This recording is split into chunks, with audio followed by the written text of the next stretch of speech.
Om Ajnanatimirandhasya Jnananjanashalakhaya Chakshurunmilitam Yena Tasmai Shri Guruve Namaha.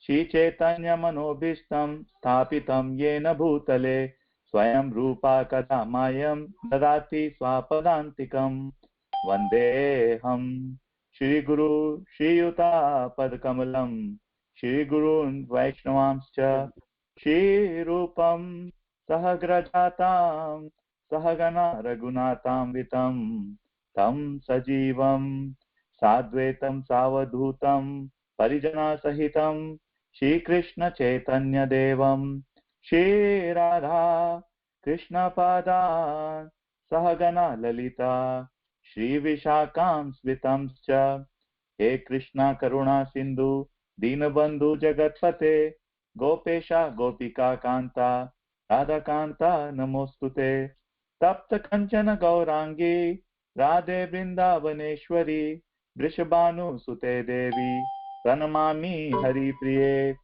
Vanchakalpatarubhyascha Kripap Sindhubhya evacha Patitanam Pavanebhyo Vaishnavebhyo Namo Namaha Jai Shri Krishna Chaitanya Prabhu Nityananda Shri Advaita Gadadhar Shivas Adi Gaura Bhakta Vrinda Hare Krishna Krishna Krishna Hare Hare Hare Rama Rama Rama Hare Hare. We'd like to thank you all 13 attendees so far, and there are adding more in this reading of Science of Self-Realization. We'll start with dedication, and what everybody is recommended is they also read along with this, and then there will be other sessions also where you can also be the reader. The idea is this is a pilot and there will be some mistakes, but we'll try to learn from it and then improve on the next book readings. Thank you so much. Dedication. According to Material Vision, our beloved spiritual master, guide and friend, His Divine Grace A.C. Bhaktivedanta Swami Prabhupada passed away from this world on November 14, 1977. But actually he is present. He is still present.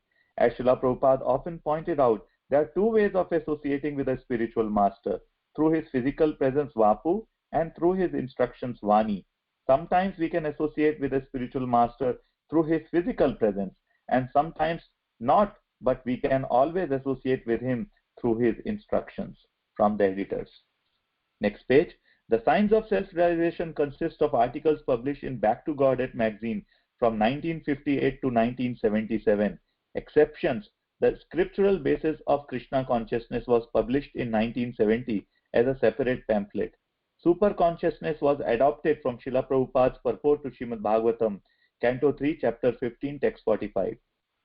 The Incarnation of Love of God was edited from a lecture Srila Prabhupada gave on the Chaitanya Charitamrita Madhya Leela, Chapter 20, Text 330 to 35. In December 1966, chanting the Hare Krishna Mahamantra appeared as a separate pamphlet in 1967. Srila Prabhupada Arrives in America is a translation of a Bengali poem Srila Prabhupada wrote in September 1965 entitled Markine Bhagavad Dharma. The articles were variously edited by Raya Ram Das, Hayagriva Das, Jayadvaita Swami, and Dravida Das. Jayadvaita Swami compiled the articles, and Mukund Goswami and Dutkarma Das wrote the introductory material for the book and its chapters. We'll go to forward, and that will be covered by Koladeep Pran Prabhu. Hare Krishna. Can everybody hear me? Prabhu, you can hear me? Yes. Yeah, very well. Science of Self-Realization, forward. From the very start, I knew that His Divine Grace A.C. Bhaktivedanta Swami Prabhupada was the most extraordinary person I had ever met. The first meeting occurred in the summer of 1966 in New York City. A friend had invited me to hear a lecture by an old Indian Swami on Lower Manhattan's Bowery. Overwhelmed with curiosity about a Swami lecturing on Skid Row, I went there and felt my way up a pitch-black staircase. A bell-like rhythmic sound got louder and clearer as I climbed higher. Finally, I reached the 4th floor and opened the door, and there he was. About 50 feet away from where I stood, at the other end of a long, dark room, he sat on a small dais, his face and saffron robes radiant under a small light. He was elderly, perhaps 60 or so, I thought, and he sat cross-legged in an erect, stately posture. His head was shaven, and his powerful face and reddish horn-rimmed glasses gave him the look of a monk who had spent most of his life absorbed in study. His eyes were closed, and he softly chanted a simple Sanskrit prayer while playing a hand drum. The small audience joined in at intervals, in call and response fashion. A few played hand cymbals, which accounted for the bell-like sounds I had heard. Fascinated, I sat down quietly at the back, tried to participate in the chanting, and waited. After a few moments, the Swami began lecturing in English, apparently from a huge Sanskrit volume that lay open before him. Occasionally he would quote from the book, but more often from memory. The sound of the language was beautiful, and he followed each passage with meticulously detailed explanations. He sounded like a scholar, his vocabulary intricately laced with philosophical terms and phrases. Elegant hand gestures and animated facial expressions added considerable impact to his delivery. The subject matter was the most weighty I had ever encountered. I am not this body, I am not an Indian, you are not Americans, we are all spirit souls. After the lecture, someone gave me a pamphlet printed in India. A photo showed the Swami handing 3 of his books to Indian Prime Minister Lal Bahadur Shastri. The caption quoted Mr. Shastri as saying that all Indian government libraries should order the books. Inverted comma. His Divine Grace A.C. Bhaktivedanta Swami Prabhupada is doing great work. Quotation ended. The Prime Minister said in another small tract, quotation, and his books are significant contributions to the salvation of mankind. Quotation ended. I purchased copies of the books which I learned the Swami had brought from over from India. After reading the jacket flaps, the small pamphlet, and various other literature, I began to realize that I had just met one of India's most respected spiritual leaders. But I could not understand why a gentleman of such distinction was residing and lecturing in the Bowery of all places. He was certainly well educated and by all appearances born of an aristocratic Indian family. Why was he living in such poverty? What in the world had brought him here? One afternoon, several days later, I stopped in to visit him and find out. To my surprise, Srila Prabhupada, as I later came to call him, was not too busy to talk with me. In fact, it seemed that he was prepared to talk all day. He was warm and friendly and explained that he had accepted the renounced order of life in India in 1959 and that he was not allowed to carry or earn money for his personal needs. He had completed his studies at the University of Calcutta many years ago and had raised a family, and then he had left his eldest sons in charge of family and business affairs, as the age-old Vedic culture prescribes. After accepting the renounced order, he had arranged a free passage on an Indian freighter, Scindia Steamship Company's Jaladuta, through mutual friends. In September 1965, he had sailed from Bombay to Boston, armed with only $7 worth of rupees, a trunk of books, and a few clothes. His spiritual master, His Divine Grace Bhaktisiddhanta Saraswati Thakur, had entrusted him with delivering India's Vedic teachings to the English-speaking world. And this was why, at age 69, he had come to America. He told me he wanted to teach Americans about Indian music, cooking, languages, and various other arts. I was mildly amazed. I saw that Srila Prabhupada slept on a small mattress and his clothes hung on lines at the back of the room, where they were drying in the summer afternoon heat. He washed them himself and cooked his own food on an ingenious utensil he had fashioned with his own hands in India. In this four-layer apparatus, he cooked four preparations at once, stacked all around him and his ancient-looking portable typewriter. In another section of the room were seemingly endless manuscripts. He spent almost all of his waking hours, about 20 in 24.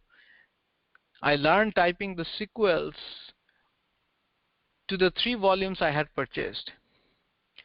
It was a projected 60-volume set called the Srimad Bhagavatam, and virtually it was the encyclopedia of his spiritual life.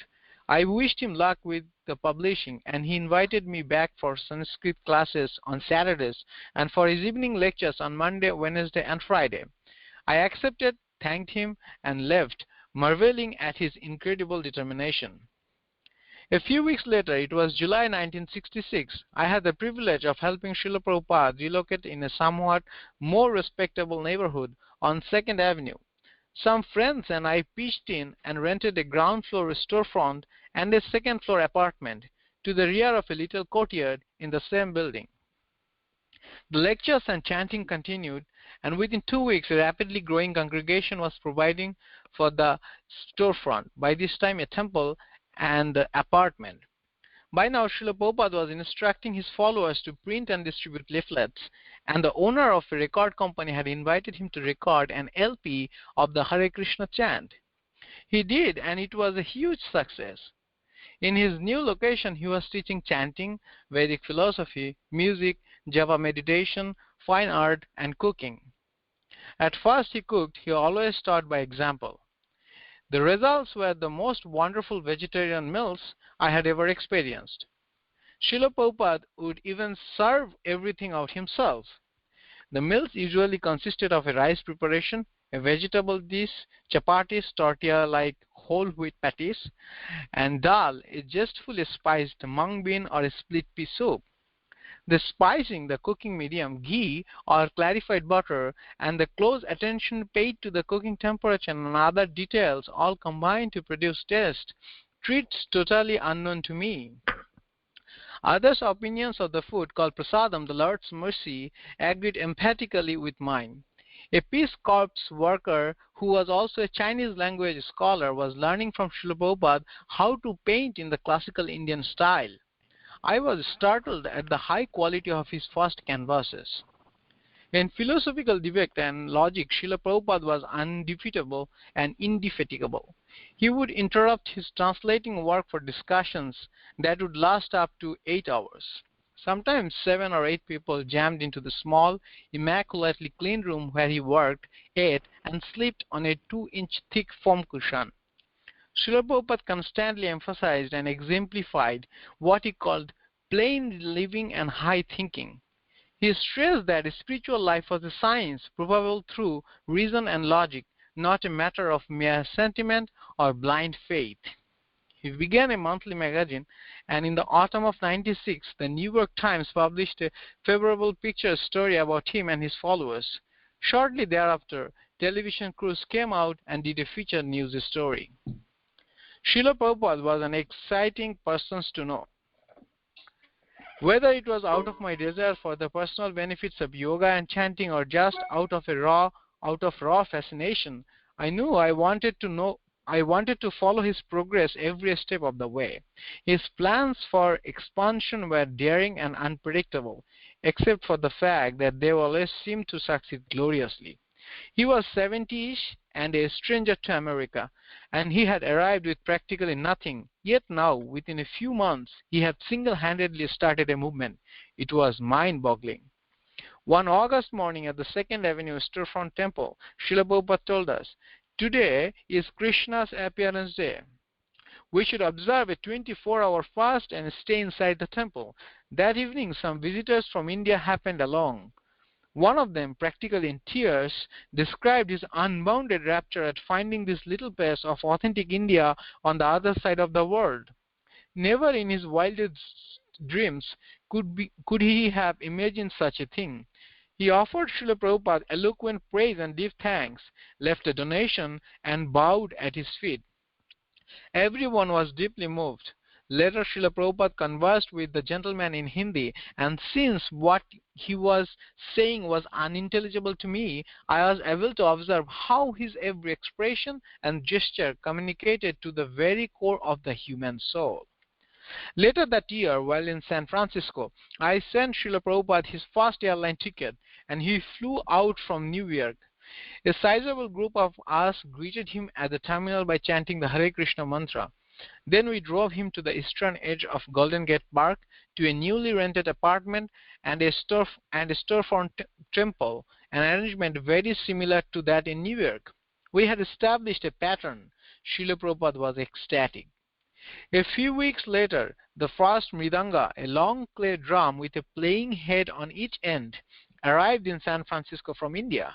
When I went up to Srila Prabhupada's apartment and informed him, his eyes opened wide, and in an excited voice, he told me to go down quickly and open the crate.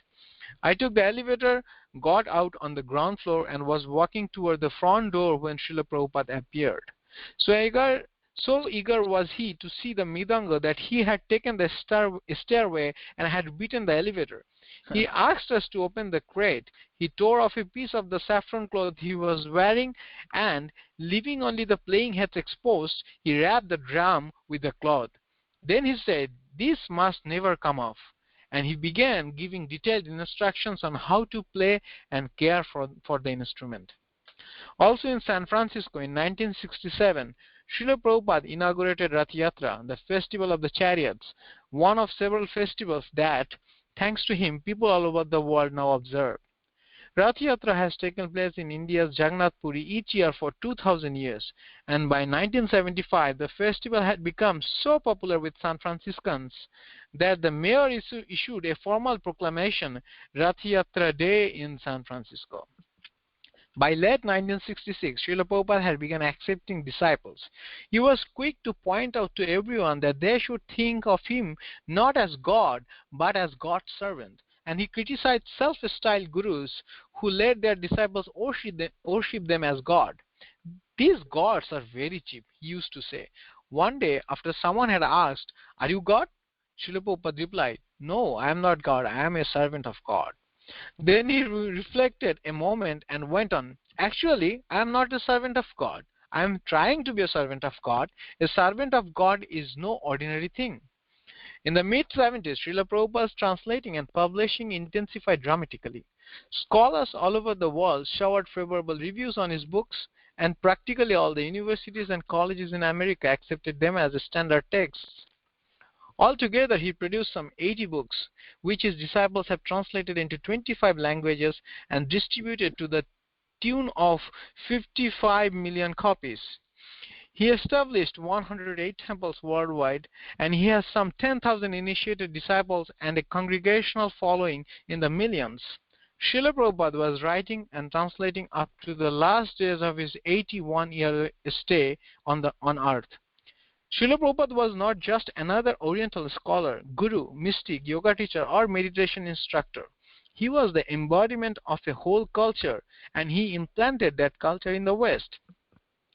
To me and many others, he was first and foremost someone who truly cared, who completely sacrificed his own comfort to work for the good of others. He had no private life, but lived only for others. He taught spiritual science, philosophy, common sense, the arts, languages, the Vedic way of life, hygiene, nutrition, medicine, etiquette, family living, farming, social organization, schooling, economics, and many more things to many people. To me, he was a master, a father, and my dearmost friend.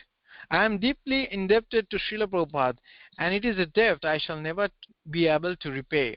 But I can at least show some gratitude by joining with his other followers in fulfilling his innermost desire, publishing and distributing his books. "I shall never die," Srila Prabhupada once said. "I shall live forever in my books." He passed away from this world on November 14, 1977, but surely he will live forever. Michael Grant, Mukunda Das. Thank you so much. Gandharvika Mataji can lead the introduction. Hare Krishna. Hari Bol. Yes, Mataji, go ahead. Science of Self-Realization Introduction. Introduction. Who is Srila Prabhupada? People often ask, and it's always a hard question to answer. For Srila Prabhupada always eclipsed conventional designations. At various times, people have called him a scholar, a philosopher, a cultural ambassador, a prolific author, a religious leader, a spiritual teacher, a social critic, and a holy man. In truth, he was all these things and more, and certainly no one could ever have confused him with the modern entrepreneurial gurus who come to the West with slickly packaged, watered-down versions of Eastern spirituality to satisfy our urge for instant well-being and exploit our well-documented spiritual naivete. Srila Prabhupada was rather a true holy man, sadhu of deep intellectual and spiritual sensitivity. He had deep concern and compassion for a society which, to such a large degree, lacked real spiritual dimension.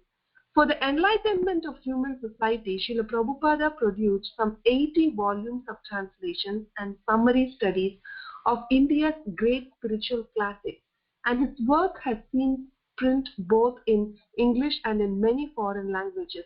Also in 1944, Srila Prabhupada single-handedly launched a magazine called Back to Godhead, which today has a monthly circulation of more than 500,000 copies in English alone. Nearly all the interviews, lectures, essays, and letters chosen for the science of self-realization first appeared in Back to Godhead. In these pages, Srila Prabhupada presents the same message that the great sage Vyasadeva recorded thousands of years ago, the message of ancient India's Vedic literatures. As we shall see, he quotes freely and often from Bhagavad Gita and the Srimad Bhagavatam and other classic Vedic texts. He transmits in modern English the same timeless knowledge that other great self-realized teachers have spoken for millennia. Knowledge that opens up the secrets of the self within us, nature and the universe, and the Supreme Self within and without.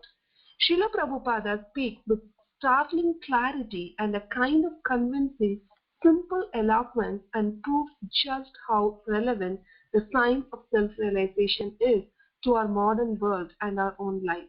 Among the 36 selections chosen for this special book, we hear Srila Prabhupada's moving poem upon his arrival in America, his exchange with a noted cardiologist on soul research, his revelations to London Broadcasting Company on reincarnation, his telling remarks to the London Times on real and false gurus, his dialogue with a German Benedictine monk on Krishna and Christ, his insight on superconsciousness and the law of karma, his conversation with a leading Russian scholar on spiritual communism, and his intimate talk with his disciples on the sham of modern science.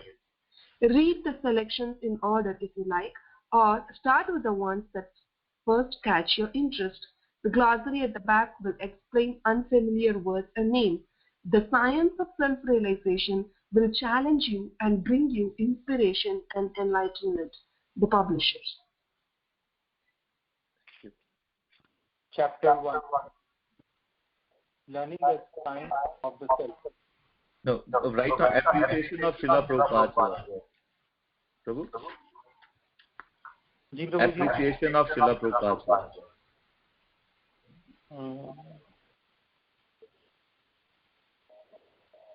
Can I start? Yeah. Discovering the self. Who are you? Are you your body or your mind?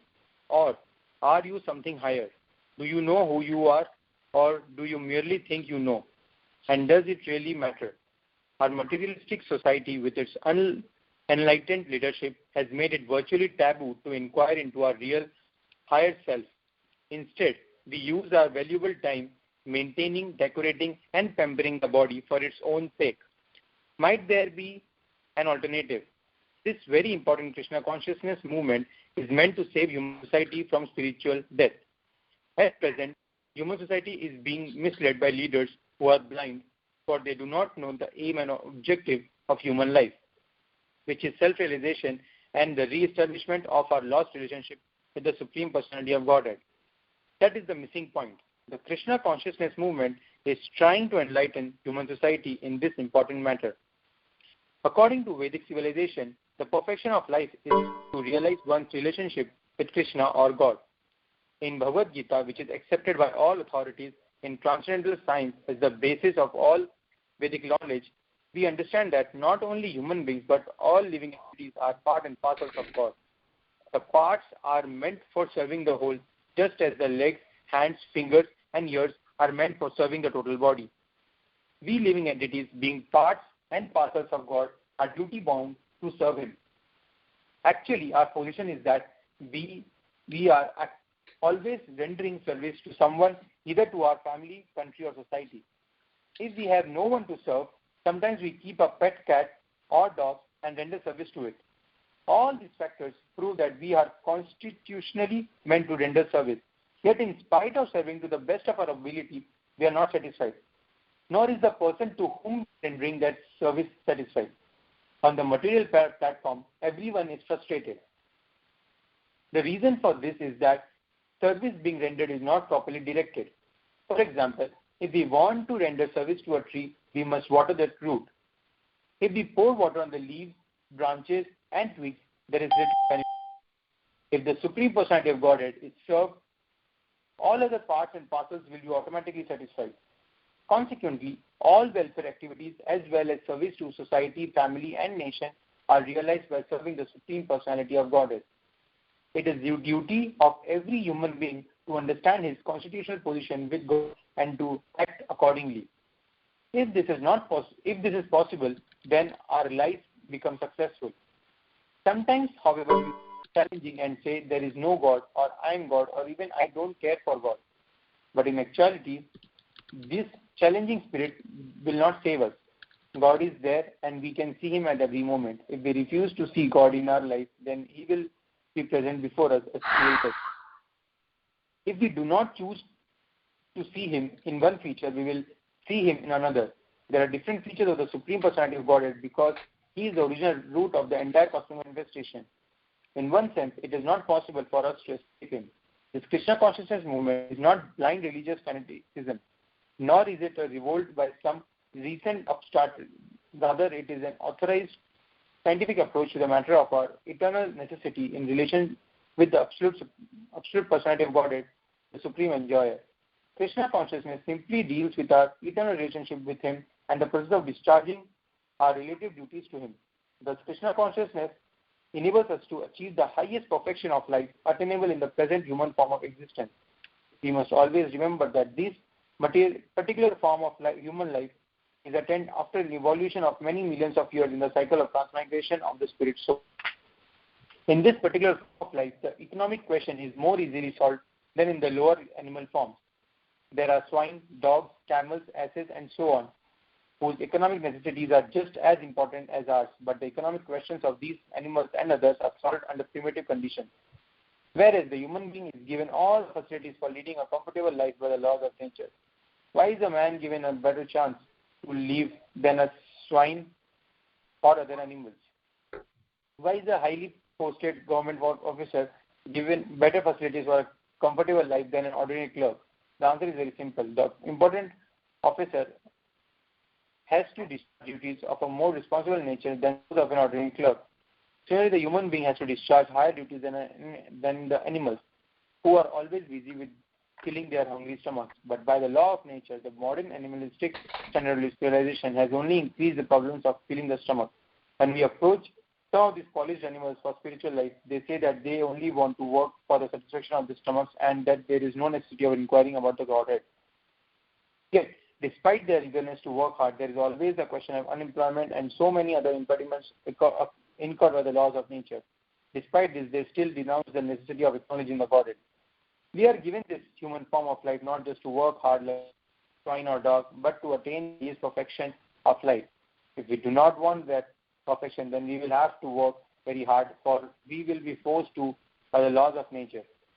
In the closing days of Kali Yuga, this present age, men will have to work hard like asses for only a scrap of bread. This process and every year the necessity for harder work for lesser wages will increase. Yet human beings are not meant to work hard like animals, and if a man fails to discharge his duties as a human being, he is forced to transmit it to the lower species of life by the laws of nature. Bhagavad Gita very vividly describes how a spirit soul, by laws of nature, takes its birth and gets a suitable body and organs for enjoy matter in the material world. In the Bhagavad Gita, it is also stated that those who attempt but do not complete the path of approaching God, in other words, those who have failed to achieve complete success in Krishna consciousness, are given the chance to appear in the families of the spiritually advanced or in financially well-to-do mercantile families. If the unsuccessful spiritual aspirants are offered such chances of noble parentage, what of those who have actually attained the required success? Therefore, an attempt to go back to Godhead, even if half-finished, guarantees a good birth in the next life. Both the spiritual and financially well-to-do families are beneficial for spiritual progress, because in both the families, one can get a good chance to make further progress from the point where he stopped in his previous birth. In spiritual realization, the atmosphere generated by a good family is favorable for the cultivation of spiritual knowledge. The Bhagavad Gita reminds such fortunate, well-born persons that their good fortune is due to their past devotional activity. Unfortunately, the children of these families do not consult the Bhagavad Gita, being misguided by Maya illusion. Birth in a well-to-do family solves the problem of having to find sufficient food from the beginning of life, and later a comparatively easier and more comfortable way of life can be led. Being so situated, one has a good chance to make progress in spiritual realization. But as ill luck would have it, due to the influence of the present Iron Age, which is full of machines and mechanical people, the sons of wealthy are misguided for sense enjoyment, and they forget the good chance they have for spiritual enlightenment. Therefore, nature, by her laws, is setting fires in this golden home. It was the golden city of Lanka under the regime of demoniac Ravana that was burned to ashes. That is the law of nature. Bhagavad Gita is a preliminary study of the transcendental science of Krishna consciousness, and it is the duty of all responsible heads of state to chalk out their economic and other programs by referring to the Bhagavad Gita. We are not meant to solve economic questions of life by balancing on a tottering platform. Rather, we are meant to solve the ultimate problems of life which arise due to the laws of nature. Civilization is static unless there is spiritual movement. The soul moves the body, and the living body moves the world. We are concerned about the body, but we have no knowledge of the spirit that is moving that body. Without the spirit, the body is motionless or dead. The human body is an excellent vehicle by which we can reach eternal life. It is rare and very important boat for crossing over the ocean of nations, which is material existence. On this boat, there is a service of an expert boatman, the spirit master. By divine grace, the boat plies the water in a favorable wind. With all these auspicious factors, who would not take the opportunity to cross over the oceans of nations? If one neglects this good chance, it should be known that he is simply committing suicide. There is certainly a great deal of comfort in the first-class coach of a train, but if the train does not move towards its destination, what is the benefit of an air-conditioned compartment? Contemporary civilization is much too concerned with making the material body comfortable. No one has information of the real destination of life, which is to go back to Godhead. We must not just remain seated in a comfortable compartment. We should see whether or not our vehicle is going toward a real destination. There is no ultimate benefit in making the material body comfortable at the expense of forgetting the prime necessity of life, which is to regain our lost spiritual identity.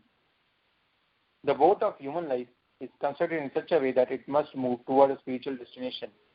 Unfortunately, this body is anchored to mundane consciousness by 5 strong chains, which are attachment to the material body due to ignorance of spiritual facts. Second, attachment to kinsmen due to bodily relations. Third, attachment to the land of birth and to material possessions such as house, furniture, estates, property, business, papers, etc. Fourth, attachment to the material science, which always remains mysterious for want of spiritual life. And fifth, attachment to the religious forms and holy rituals without knowing the personality of Godhead or his devotees who make them holy. These attachments which anchor the boat of a human body are explained in detail in the 14th chapter of Bhagavad Gita. There they are compared to the deeply rooted banyan tree which is ever increasing its hold on the earth. It is very difficult to uproot such a strong banyan tree, but the Lord recommends the following process. The real form of this tree cannot be perceived in this world. No one can understand where it ends, where it begins, or where its foundation is. But with the determination, one must cut down this tree with the weapon of detachment. So one must seek that place which, having once gone, one never returns, and there surrender to the true personality of Godhead, from whom everything has begun, and in whom everything is abiding since time immemorial. Bhagavad Gita 15.3-4. Neither the scientists nor speculative philosophers have yet arrived at any conclusion concerning the cosmic situation. All they have done is posit different theories about it. Some of them say that the material world is real. Others say that it is a dream. And yet others say that it is ever existing. In this way, different views are held by mundane scholars, but the fact is that no mundane scientist or speculative philosopher has ever discovered the beginning of the cosmos or its limitations. No one can say when it began or how it floats in a space. They theoretically propose some laws like the law of gravitation, but actually they cannot put this law to practical use. For want of actual knowledge of the truth, everyone is anxious to promote his own theory to gain certain fame, but the actual fact is that the material world is full of miseries and that no one can overcome them simply by promoting some theories about the subject. The personality of Godhead, who is fully cognizant of everything in his creation, informs us that it is in our best interest that we desire to get out of this material existence. We must detach ourselves from everything material. To make the best use of a bad bargain, our material existence must be 100% spiritualized. Iron is not fire, but it can be turned into fire by constant association with fire. When a detachment from material activities can be affected by spiritual activities, not by material inertia. Material inertia is the negative side of material action, but spiritual activity is not only the negation of material activity, but the negation of our real life. We must be anxious to search out eternal life or spiritual existence in Brahman, the Absolute. The eternal kingdom of Brahman is described in Bhagavad Gita as that eternal country from which no one returns. That is the kingdom of God. The beginning of our present material life cannot be traced, nor is it necessary for us to know how we become conditioned in material existence. We have to be satisfied with the understanding that somehow or other this material life has been going on since time immemorial, and now our duty is to surrender unto Supreme Lord, who is the original cause of all causes. The preliminary qualification for going back to Godhead is given in the Bhagavad Gita 15.5. One who is free from illusion, false prestige, and false association, who understands the eternal, who is done with the material lust, and is free from the duality of happiness and distress, one who knows how to surrender unto the Supreme Person, attains that eternal kingdom. One who is convinced of his spiritual identity and is freed from the material conception of existence, who is free from illusion and is transcendental to the modes of material nature, who constantly engages in understanding spiritual knowledge, and who has completely severed himself from self-enjoyment, can go back to Godhead. Such a person is called Amuda, as distinguished from Muda, or the foolish and ignorant, for he is freed from the duality of happiness and distress. And what is the nature of the kingdom of God? It is described in the Bhagavad Gita 15.6 as follows. That abode of mine is not illumined by the sun or moon, nor by electricity. One who reaches it never returns to the material world. Although every place in this creation is within the kingdom of God, because the Lord is supreme proprietor of all planets, there is still the Lord's personal abode, which is completely different from the universe in which we are now living. And this abode is called Paramam, or the supreme abode. Even on this earth, there are countries where the standard of living is high and countries where the standard of living is low. Besides this earth, there are innumerable other planets distributed all over the universe, and some are considered superior places and some inferior places. In any case, all planets within the jurisdiction of external energy, material nature, require the rays of a sun or the light of fire for their existence. Because the material universe is a region of darkness, beyond this region, however, is a spiritual realm, which is described as functioning under the superior nature of God. That realm is described in the Upanishads Thus, there is no need of sun, moon, or star, nor is that abode illumined by electricity or any form of fire. All these material universes are illumined by reflection of that spiritual light. And because that spiritual nature is always self-illuminous, we can experience a glow of light even in the densest darkness of night. In the Hari Vamsha, the spiritual nature is explained by the Supreme Lord himself as follows. The glaring effulgence of the impersonal Brahman, the impersonal Absolute, illuminates all existences, both material and spiritual. But, O Bharata, you must understand that this Brahman illumination is the effulgence of my body. In the Brahma Samhita, this conclusion is also confirmed. We should not think that we can attain that abode by any material means such as spaceships, but we should know for certain that one who can attain that spiritual abode of Krishna can enjoy eternal spiritual bliss without interruption. As fallible living entities, we have two phases of existence. One is called material existence, which is full of miseries of birth, death, old age and disease. And the other is called spiritual existence, in which there is an incessant spiritual life of eternity, bliss and knowledge.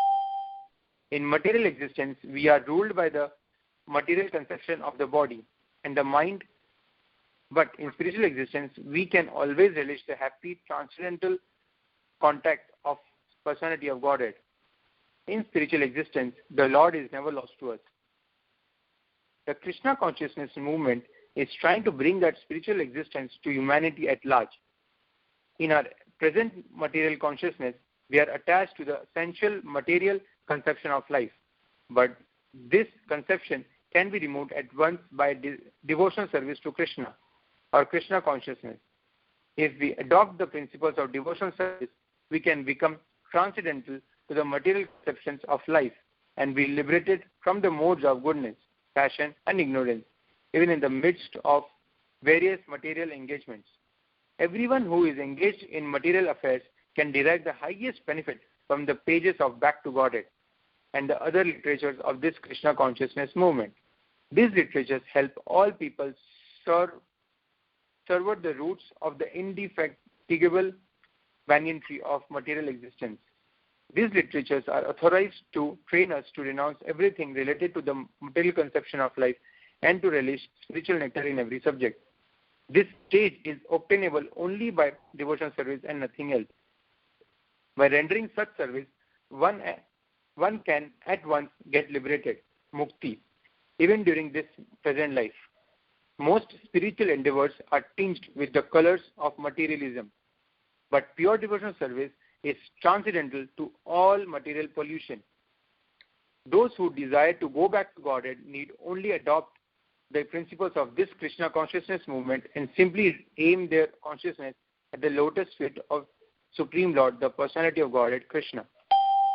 Thank you so much, Prabhu. So now we'll continue on the reading. Just a quick things. Sometimes there are different versions of book. So Prabhu, the website is little different than the soft bound and the hard bound. So you may be able to catch up with us. Okay. So like the website vedabase.com there are some sentences here and there, but we'll just ensure that we are on the same page. Okay. Actually, Prabhuji, I have book actually. Soft bound book I have. Yeah. So there are differences in the way the opening and closing is there. So it's good to realize and recognize that. We'll go ahead. The next one is, what is Krishna consciousness? The following interview with freelance reporter Sandy Nixon took place in July 1975 in Srila Prabhupada's quarters at the Krishna Center in Philadelphia. This discussion serves as a superb introduction to Krishna consciousness and covers such basic topics as the Hare Krishna mantra, the relationship between the spiritual master and God, the difference between genuine and fake gurus, the role of woman in Krishna consciousness, the Indian caste system, and the relationship between Christ consciousness and Krishna consciousness. Miss Nixon, my first question is very basic. What is Krishna consciousness? Srila Prabhupada, Krishna means God. We are all intimately connected with Him because He is our original Father. But we have forgotten this connection. When we become interested in knowing what is my connection with God, what is the aim of life, then we are called Krishna conscious. Miss Nixon, how does Krishna consciousness develop in the practitioner? Srila Prabhupada, Krishna consciousness is already there in the core of everyone's heart, but because of a materially conditioned life, we have forgotten it. The process of chanting the Hare Krishna Mahamantra, Hare Krishna, Krishna Krishna, Hare Hare, Hare Rama, Rama Rama, Hare Hare, revives the Krishna consciousness we already have. For example, a few months ago, these American and European boys and girls did not know what Krishna. But just yesterday, we saw how they are chanting Hare Krishna and dancing in ecstasy throughout the whole Rath Yatra procession, an annual festival sponsored by the Krishna conscious movement in cities around the world. Do you think that was artificial? No. Artificially, nobody can chant and dance for hours together. They have actually awakened the Krishna consciousness by following a bona fide process.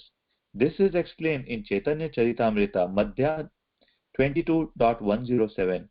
Nitya Siddha Krishna Prema Asadhya Kabunaya Shanvadi Shuddha Chitte Karaye Udaya.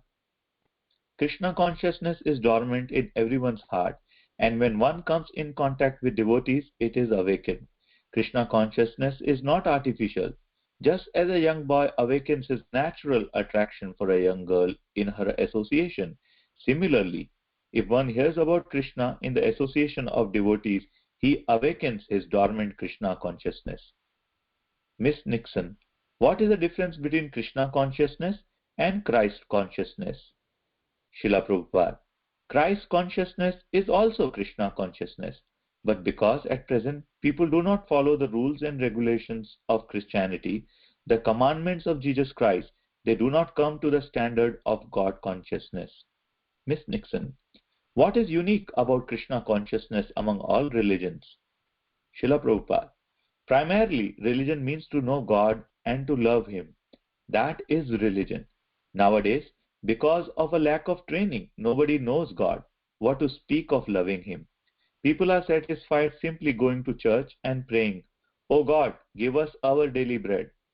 In the Srimad Bhagavatam, this is called a cheating religion, because the aim is not to know and love God, but to gain some personal profit. In other words, if I profess to follow some religion, but I do not know who God is or how to love Him, I am practicing a cheating religion. As far as the Christian religion is concerned, ample opportunity is given to understand God, but no one is taking it.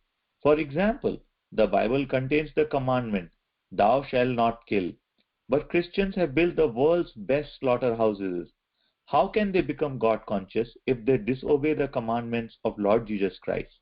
And this is going on not just in the Christian religion, but in every religion. The title Hindu, Muslim or Christian is simply a rubber stamp. None of them knows who God is and how to love Him. Miss Nixon, how can one tell a bona fide spiritual master from a fake? Srila Prabhupada, whoever teaches how to know God and how to love Him is a spiritual master. Sometimes bogus rascals mislead people. "I am God," they claim, and people who do not know what God is believe them. You must be a serious student to understand who God is and how to love Him. Otherwise, you will simply waste your time. So the difference between others and us is that we are the only movement that can actually teach one how to know God and how to love Him. We are presenting the science of how one can know Krishna, the Supreme Personality of Godhead, by practicing the teachings of Bhagavad Gita and the Srimad Bhagavatam. They teach us that our only business is to love God. Our business is not to ask God for all necessities. God gives necessities to everyone, even to one who has no religion. For example, cats and dogs have no religion, yet Krishna supplies them with the necessities of life. So why should we bother Krishna for our daily bread? He is already supplying it.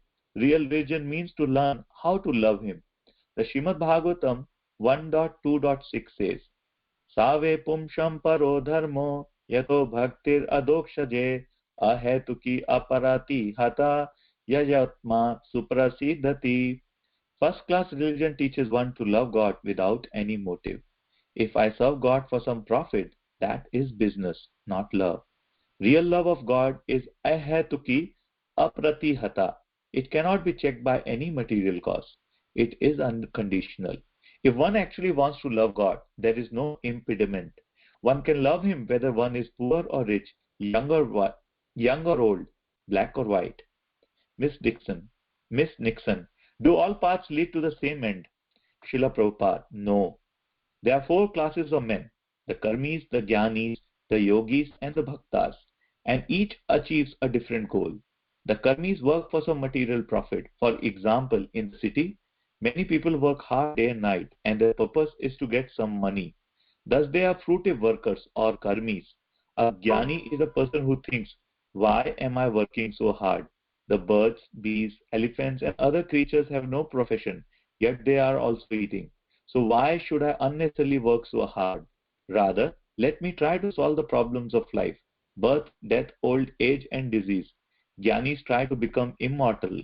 They think that if they merge into God's existence, then they will become immune to birth, death, old age, and disease.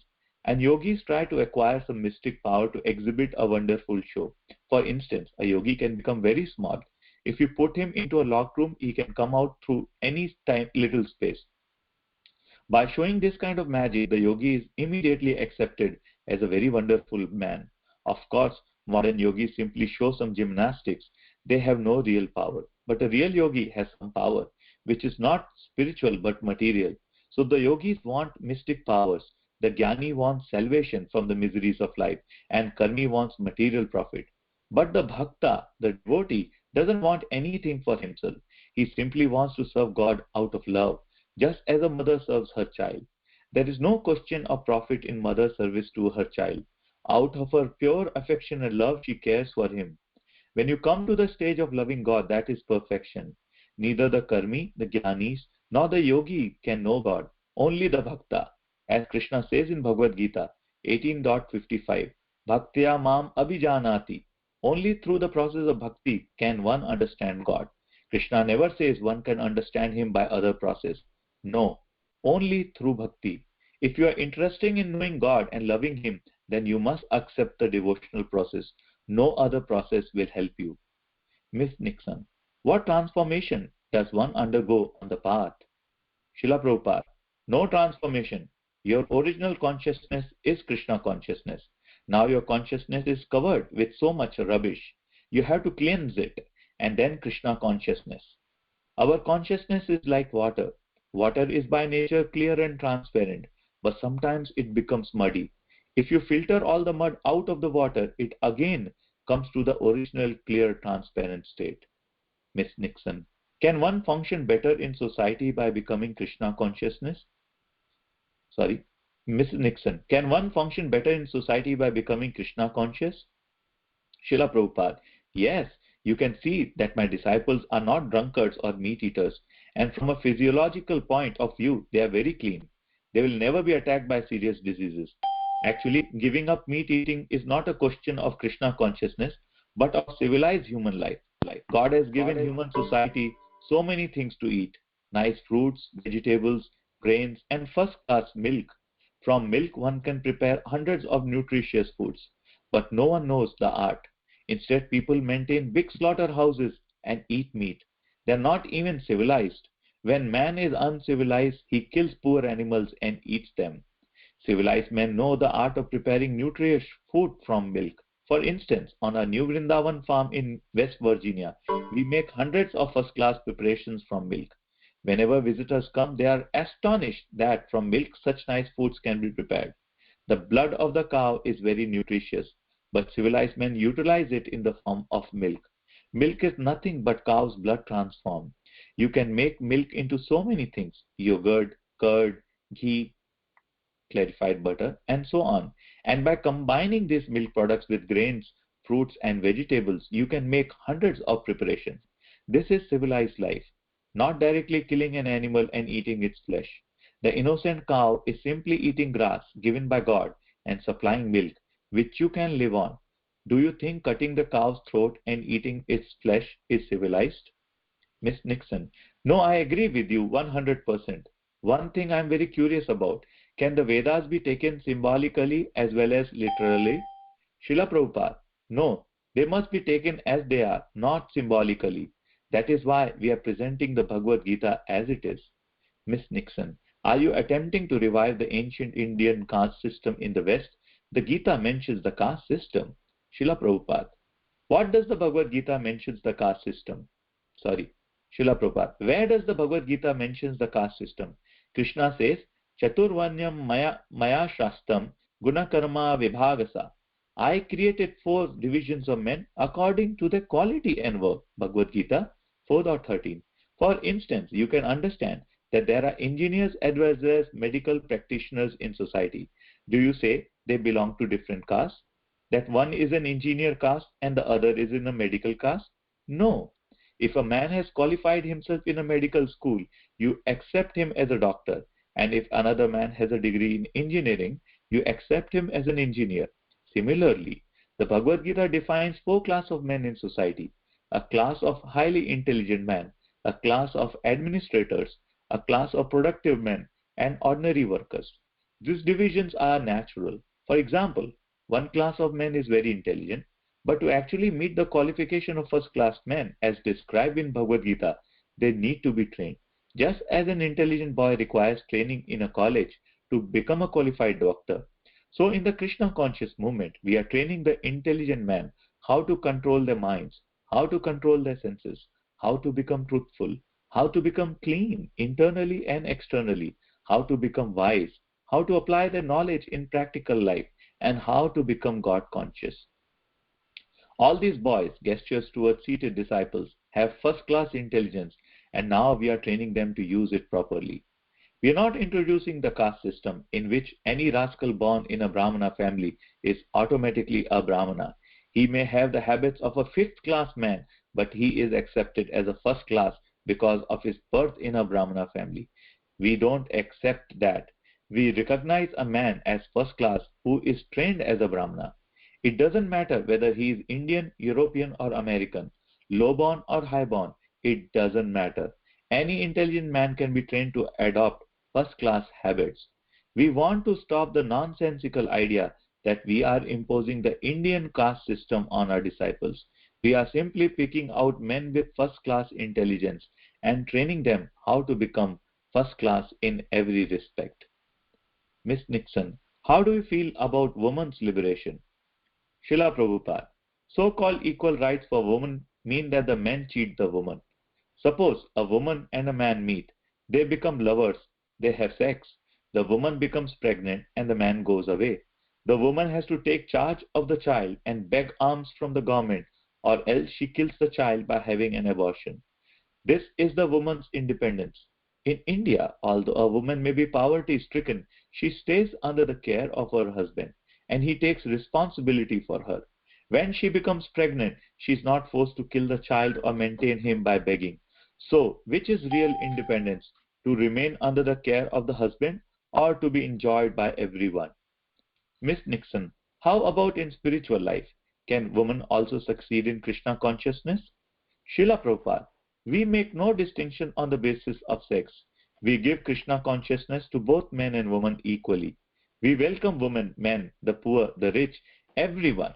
Krishna says in Bhagavad Gita 5.18, Vidya vinaya sampanne brahmane ga vihastini shuni cheva swapakecha pandita samadarshina. The humble sage, by virtue of true knowledge, sees with equal vision a learned and a gentle Brahmana, a cow, an elephant, a dog, and a dog-eater. Miss Nixon: Could you explain the meaning of the Hare Krishna mantra? Srila Prabhupada: It is very simple. Hare means O energy of the Lord, and Krishna means O Lord Krishna. Just as there are males and females in the material world, similarly God is the original male Purusha, and his energy Prakriti is the original female. So when we chant Hare Krishna, we are saying, O Lord Krishna, O energy of Krishna, kindly engage me in your service. Miss Nixon: Can you please tell me a little bit about your life and how you knew of that you were the spiritual master of the Krishna consciousness movement? Srila Prabhupada, my life is simple. I was a householder with a wife and children. Now I have grandsons. When my spiritual master ordered me to go to the Western countries and preach the cult of Krishna consciousness, so I left everything on the order of my spiritual master, and now I am trying to execute his order and the orders of Krishna. Miss Nixon, how old were you when he told you to go to the West? Srila Prabhupada, at our first meeting, he ordered me to preach Krishna consciousness in the West. I was then 25 years old, a married man with 2 children. I tried my best to carry out his orders and started managing Back to Godhead magazine in 1944, when I was still in a householder life. I started writing books in 1959 after retiring from family life, and in 1965 I came to the United States. Miss Nixon, you have said that you are not God, and yet it appears to me as an outsider that your devotees treat you as if you are God. Srila Prabhupada, yes, that is their duty. Because the spiritual master is executing God's order, he should be respected as much as God, just as a government officer should be respected as much as the government, because he executes the government's order. Even if an ordinary policeman comes, you have to respect him, because he is a government man. But that does not mean he is the government. Sakshat dharitvena samasta shastre uptas tatha bhavyata eva saddi. The spiritual master is to be honored as much as the Supreme Lord, because he is the most confidential servitor of the Lord. This is acknowledged in all revealed scriptures and followed by all authorities. Miss Nixon, I also wonder about the many beautiful material things that the devotees bring you. For instance, you left the airport in a beautiful fancy car. I wonder about this because, Srila Prabhupada, that teaches the disciple how to regard the spiritual master as good as God. If you respect the government representative as much as you respect the government, then you must treat him opulently. If you respect the spiritual master as much as God, then you must offer him the same facilities you would offer to God. God travels in a golden car. If the disciples offer the spiritual master an ordinary motor car, it would not be sufficient, because the spiritual master has to be treated like God. If God comes to your home, will you bring him an ordinary motor car, or will you arrange for a golden car? There's some disturbance going on, Prabhu. Miss Nixon, one of the most difficult aspects of Krishna consciousness for an outsider is to accept is the deity in temple. How it represents Krishna. Can you talk a little bit about that? Srila Prabhupada, yes, at the present moment, because you have not been trained to see Krishna, he kindly appears before you, so you can see him. You can see wood and stone, but you cannot see what is spiritual. Suppose your father in a hospital and he dies. You are crying by his bedside. Now my father is gone. But why do you say he is gone? What is that thing which is gone? Miss Nixon, well, his spirit is gone. Srila Prabhupada, and have you seen that spirit? Miss Nixon, no. Srila Prabhupada, so you cannot see spirit, and God is the supreme spirit. Actually, he is everything, spirit and matter, but you cannot see him in his spiritual identity. Therefore, to show kindness towards you, he appears out of his unbounded mercy in the form of a wooden or stone deity, so that you can see him. Miss Nixon, thank you very much. Srila Prabhupada, Hare Krishna.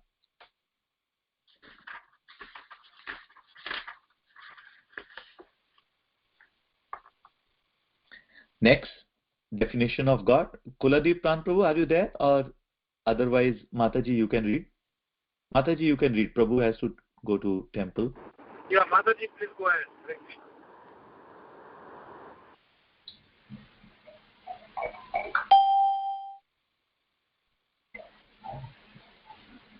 Gandharvika Mataji? Hare Krishna. Go ahead. Prabhuji, I lost the page. Can you please tell me, because it's scrolled? Yeah. There is a small confusion because I have a book and a Veda base. So in my Veda base it shows definition of God. In my book it says real advancements in knowing God. So you can choose the second chapter. Yes. Can you hear me? Okay. Yeah. A definition of God. Modern man's concepts of God are many and varied. Children tend to imagine an old man with a white beard. Many adults regard God as an invincible force or a mental concept or as all humanity, the universe, or even oneself. In this lecture, Srila Prabhupada describes in detail the Krishna consciousness concept, a surprisingly intimate view of God. Ladies and gentlemen, I thank you very much for kindly participating in this Krishna consciousness movement.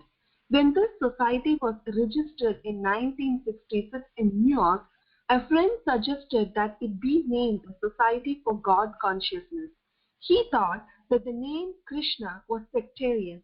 The dictionary also says that Krishna is a Hindu god's name, but in actuality, if any name can be attributed to God, it is Krishna. Actually, God has no particular name. By saying he has no name, we mean that no one knows how many names he has. Since God is unlimited, his names must be unlimited. Therefore, we cannot settle on one name. For instance, Krishna is sometimes called Yashodanandana, the son of Mother Yashoda, or Devaki Nandana, the son of Devaki, or Vasudeva Nandana, the son of Vasudeva, or Nanda Nandana, the son of Nanda. Sometimes he is called Parthasarathi, indicating that he acted as the charioteer of Arjuna, who is sometimes called Partha, the son of Pritha. God has many dealings with his many devotees, and according to those dealings he is called certain names. Since he has innumerable devotees and innumerable relations with them, he also has innumerable names. We cannot hit on any one name, but the name Krishna means all attractive. God attracts everyone. That is the definition of God. We have seen many pictures of Krishna, and we see that he attracts the cows, calves, birds, beasts, trees, plants, and even the water in Vrindavana. He is attractive to the cowherd boys, to the gopis, to Nanda Maharaja, to the Pandavas, and to all human society. Therefore, if any particular name can be given to God, that name is Krishna. Parasara Muni, a great sage and the father of Vyasadeva, who compiled all the Vedic literatures, gave the following definition of God. Aishwaryasya samagrasya, Viryasya yashasah, Shriyah, Jnana Vairagyoschaiva, Sannam Bhaga Itingana. Vishnu Purana 6.547. Bhagavan, the Supreme Personality of Godhead, is thus defined by Parasara Muni as one who is full in six opulences, who has full strength, fame, wealth, knowledge, beauty, and renunciation. Bhagavan, the Supreme Personality of Godhead, is the proprietor of all riches. There are many rich men in the world, but no one can claim that he possesses all the wealth. Nor can anyone claim that no one is richer than he. We understand from the Srimad Bhagavatam, however, that when Krishna was present on this earth, he had 16,108 wives, and each wife lived in a palace made of marble and bedecked with jewels. The rooms were filled with furniture made of ivory and gold, and there was a great opulence everywhere. These descriptions are all given vividly in the Srimad Bhagavatam. In the history of human society, we cannot find anyone who had 16,000 wives or 16,000 palaces. Nor did Krishna go to one wife one day and another wife another day. No, he was personally present in every palace at the same time. This means that he expanded himself in 16,108 forms.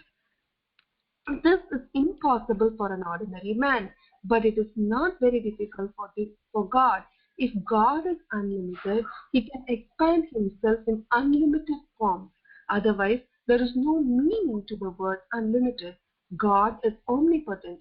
He can maintain not only 16,000 wives, but 60 million and still encounter no difficulty. Otherwise, there is no meaning to the word omnipotent. These are all attractive features. We experience in this material world that if a man is very rich, he is attractive. In America, for instance, Rockefeller and Ford are very attractive because of their riches. They are attractive even though they do not possess all the wealth of the world. How much more attractive then is God, who is the possessor of all riches? Similarly, Krishna has unlimited strength. His strength was present from the moment of his birth. When Krishna was only 3 months old, the Putana demon attempted to kill him, but instead she was killed by Krishna. That is God. God is God from the beginning. He does not become God by some meditation or mystic power. Krishna is not that type of God. Krishna was God from the very beginning of his appearance. Krishna also has unlimited fame. Of course, we are devotees of Krishna and know of him and glorify him. But apart from us, many millions in the world are aware of the fame of the Bhagavad Gita. In all countries, all over the world, the Bhagavad Gita is read by philosophers, psychologists, and religionists. We are also finding very good sales with our Bhagavad Gita as it is. This is because the commodity is pure gold. There are many editions of the Bhagavad Gita, but they are not pure. Ours is selling more because we are presenting Bhagavad Gita as it is. The fame of the Bhagavad Gita is Krishna's fame. Beauty, another opulence, is possessed unlimited by Krishna. Krishna himself is very beautiful, as are all his associates. Those who are pious in the previous life receive an opportunity in this material world to take birth in good families and good nations. The American people are very rich and beautiful, and these opulences are a result of pious activities. All over the world, people are attracted to the Americans because they are advanced in scientific knowledge, riches, beauty, and so on. This planet is an insignificant planet within the universe. Yet, within this planet, one country, America, has so many attractive features. We can just imagine then how many attractive features must be possessed by God, who is the creator of the entire cosmic manifestation. How beautiful he must be, who has created, or he who has created all beauty. A person is attractive not only because of his beauty, but also because of his knowledge. A scientist or philosopher may be attractive because of his knowledge. But what knowledge is more sublime than that given by Krishna in the Bhagavad Gita? There is no comparison in the world to such knowledge. At the same time, Krishna possesses full renunciation, vairagya. So many things are working under Krishna's direction in this material world. But actually, Krishna is not present here. A big factory may continue to work, although the owner may not be present. Similarly, Krishna's potencies are working under the direction of his assistants, the demigods. Thus, Krishna himself is aloof from the material world. This is all described in the revealed scriptures. God, therefore, has many names according to his activities, but because he possesses so many opulences, and because with these opulences he attracts everyone, he is called Krishna. The Vedic literature asserts that God has many names, but Krishna is the principal name. The purpose of this Krishna consciousness movement is to propagate God's name, God's glories, God's activities, God's beauty, and God's love. There are many things within this material world, and all of them are within Krishna. The most prominent feature of this material world is sex, and that is also present in Krishna. We are worshipping Radha and Krishna, and the attraction exists between them. But material attraction and spiritual attraction are not the same. In Krishna, sex is real, but here in the material world, it's unreal. Everything we deal with here is present in the spiritual world, but here it has no real value. It is only a reflection. In store windows, we see many mannequins But no one cares about them because everyone knows their faults. A mannequin may be very beautiful, but still it is false. When people see a beautiful woman, however, they are attracted because they think she's real. In actuality, the so-called living are also dead because this body is simply a lump of matter. As soon as the soul leaves the body, no one would care to see the so-called beautiful body of the man. The real factor, the real attracting force is the spiritual soul. In the material world, everything is made of dead matter. Therefore, it is simply an imitation. The reality of things exists in spiritual world. Those who have read Bhagavad Gita can understand what the spiritual world is like. For there it is described, Parastasmatu bhavonyo jakto vyaktat sanatanaha yasa sarveshu bhuteshu nashyatuna vinashyati. Yet there is another nature which is eternal and is transcendental to this manifested and unmanifested matter. It is supreme and is never annihilated. When all in this world is annihilated, that part remains as it is. Bhagavad Gita 8:20. Scientists are attempting to calculate the length and breadth of this material world, but they cannot begin. It will take them thousands of years simply to travel to the nearest star. And what to speak of the spiritual world? Since we cannot know the material world, how can we know what is beyond it? The point is that we must know from authoritative forces. The most authoritative source is Krishna, for he is the reservoir of all knowledge. No one is wiser or more knowledgeable than Krishna.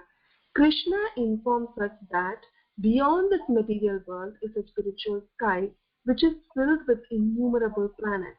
That sky is far, far greater than material space, which constitutes only 1/4 of the entire creation. Similarly, the living entities within the material world are but a small portion of the living entities throughout the creation. This material world is compared to a prison, and just as prisoners represent only a small percentage of the total population, so the living entities within the material world constitute but a fragmental portion of all living entities. Those who have revolted against God, who are criminals, are placed in this material world. Sometimes criminals say that they don't care for the government, but nonetheless they are arrested and punished. Similarly, living entities who declare their defiance of God are placed in the material world. Originally, the living entities are all part and parcel of God and are related to Him just as sons are related to their father. Christians also consider the God the Supreme Father. Christians go to church and pray, Our Father who art in heaven. The conception of God as Father is also in Bhagavad Gita. Sarvayonishu kaunteya murtaya sambhavantiya tasham brahma mahasyonir aham bija pradhapita. It should be understood that all the species of life, O son of Kunti, are made possible by birth in this material nature, and that I am the seed-giving father. There are 8,400,000 species of life, including aquatic, plants, birds, beasts, insects, and human beings. Of the human species, most are uncivilized, and out of the few civilized species, only a small number of human beings take to religious life. That sentence again. Of the human species, most are uncivilized, and out of the few civilized species, only a small number of human beings take to religious life. Out of many so-called religionists, most identify themselves by designation, claiming I'm Hindu, I'm Muslim, I'm Christian, and so on. Some engage in philanthropic work, some give to the poor and open schools and hospitals. This altruistic process is called karmakanda. Out of millions of those karmakandis, there may be one jnani, one who knows. Out of millions of jnanis, one may be liberated. And out of billions of liberated souls, one may be able to understand Krishna. This then is the position of Krishna. As Krishna himself says in the Bhagavad Gita, Manushyanam sahasreshu kaschid yatati siddhaye yatataamapi siddhanam kaschin mam veti tattvataha. Out of many thousands among men, one may endeavor for perfection, and of those who have achieved perfection, hardly one knows me in truth. Understanding Krishna then is very difficult, but although the understanding of God is a difficult subject, God explains himself in the Bhagavad Gita. He says, I am like this, and I am like this. The material nature is like this, and the spiritual nature is like that. The living entities are like this, and the Supreme Soul is like that. Thus, everything is completely described in the Bhagavad Gita. Although understanding God is very difficult, it is not difficult when God Himself gives us His own knowledge. Actually, that is the only process by which we can understand God. To understand God by our own speculation is not possible, for God is unlimited and we are limited.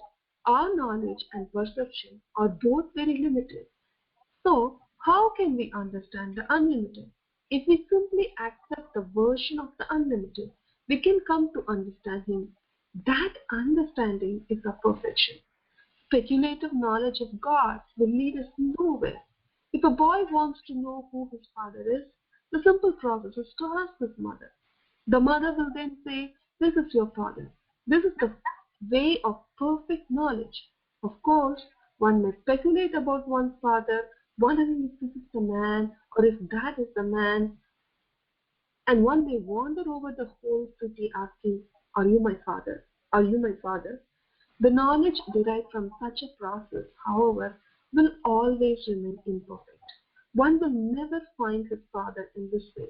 The simple process is to take the knowledge from an authority, in this case the mother. She simply says, my dear boy, he is your father. In this way, our knowledge is perfect. Transcendental knowledge is similar. I was just previously speaking of the spiritual world. This spiritual world is not subject to our speculation. God says, there is a spiritual world and that is my headquarters. In this way, we receive knowledge from Krishna, the best authority. We may not be perfect, but our knowledge is perfect because it is received from the perfect source. The Krishna consciousness movement is meant to give perfect knowledge to human society. By such knowledge, one can understand who he is, who God is, and what the material world is, why we have come here, why we must undergo so much tribulation and misery, and why we have to die. Of course, no one wants to die, but death will come. No one wants to become an old man, but still old age comes. No one wants to suffer from disease, but surely enough disease comes. These are the real problems of human life, and they are yet to be solved. Civilization attempts to improve eating, sleeping, mating, and defense, but these are not the real problems. A man sleeps and a dog sleeps. A man is not more advanced simply because he has a nice apartment. In both cases, the business is the same. Sleeping, man has discovered atomic weapons for this defense, but the dog also has teeth and claws and can also defend himself. In both cases, defense is there. Man cannot say that because he has the atomic bomb, he can conquer the entire world or the entire universe. That is not possible. Man may possess an elaborate method for defense or a gorgeous method for eating, sleeping, or mating, but that does not make him advanced. We may call his advancement polished animalism, and that is all. Real advancement means knowing God. If we are lacking knowledge of God, we are not actually advanced. Many rascals deny the existence of God because if there is no God, they can continue their sinful activities. It may be very nice for them to think that there is no God, but God will not die simply because we deny Him. God is there and His administration is there. By His orders, the sun is rising, the moon is rising, the water flows, and the ocean abides by the tide. Thus, everything functions under his order.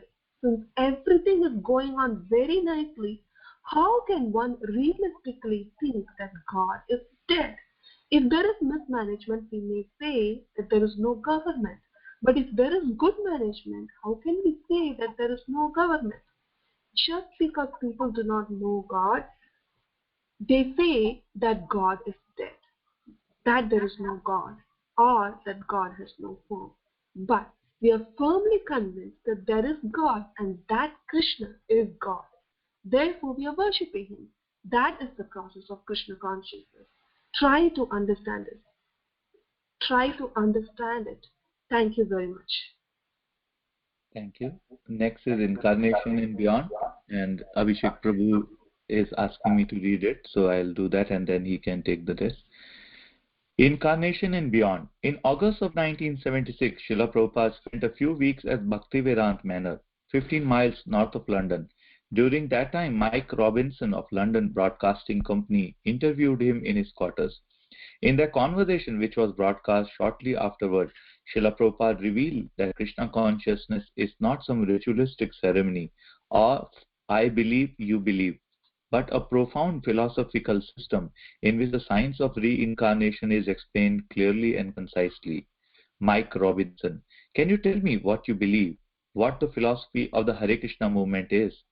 Srila Prabhupada, yes, Krishna consciousness is not a question of belief, it is a science. The first step is to know the difference between a living body and a dead body. What is the difference? The difference is that when someone dies, the spirit soul or the living force leaves the body, and therefore the body is called dead. So there are two things, one this body and the other the living force within the body. We speak of the living force within the body. That is the difference between the science of Krishna consciousness, which is spiritual, and ordinary material science. As such, in the beginning, it is very, very difficult for an ordinary man to appreciate our movement. One must first understand that he is a soul or something other than his body. Mike Robinson. And when will he understand that? Srila Prabhupada. You can understand at any moment, but it requires a little intelligence. For example, as a child grows, he becomes a boy, the boy becomes a young man, the young man becomes an adult, and the adult becomes an old man. Throughout all this time, although his body is changing from a child to an old man, he still feels himself to be the same person, with the same identity. Just see, the body is changing, but the occupier of the body, the soul, is remaining the same. So we should logically conclude that when our present body dies, we get another body. This is called transmigration of the soul. Mike Robinson. So when people die, it is just the physical body that dies? Srila Prabhupada, yes. That is explained very elaborately in the Bhagavad Gita 2.20. Na jayate mriyate va kadachin na hanyate hanyamane sharire. Mike Robinson, do you often quote references? Srila Prabhupada, yes, we quote many references. Krishna consciousness is a serious education, not an ordinary religion. To a devotee, find that verse in the Bhagavad Gita. Disciple, na jayate mriyate va kadachin nayam bhutva bhavita va na bhuya ajo nitya shashvato yam purano na hanyate hanyamane sharire. Bhagavad Gita 2.20. For the souls there is never birth nor death, nor having once been does he ever cease to be. He is unborn, eternal, ever existing, undying and primeval. He is not slain when the body is slain. Mike Robinson, thank you very much for reading that. So, can you explain to me just a bit more? If the soul is undying, does everybody's soul go to be with God when they die? Srila Prabhupada, not necessarily. If one is qualified, if he qualifies himself in this life to go back home, back to Godhead, then he can go. If he does not qualify himself, then he gets another material body, and there are 8.4 million different bodily forms. According to his desires and karma, the laws of nature give him a suitable body. It is just like when a man contracts some disease and then develops that disease. Is that difficult to understand? Mike Robinson, it's very difficult to understand all of it. Srila Prabhupada, suppose somebody has contracted smallpox. So after 7 days, he develops the symptoms. What is that period called? Mike Robinson, incubation. Srila Prabhupada, incubation. So you cannot avoid it. If you have contracted some disease, it will develop by nature's law. Similarly, during this life, you associate with various modes of material nature, and that association will decide what kind of body you are going to get in the next life. That is strictly under the law of nature.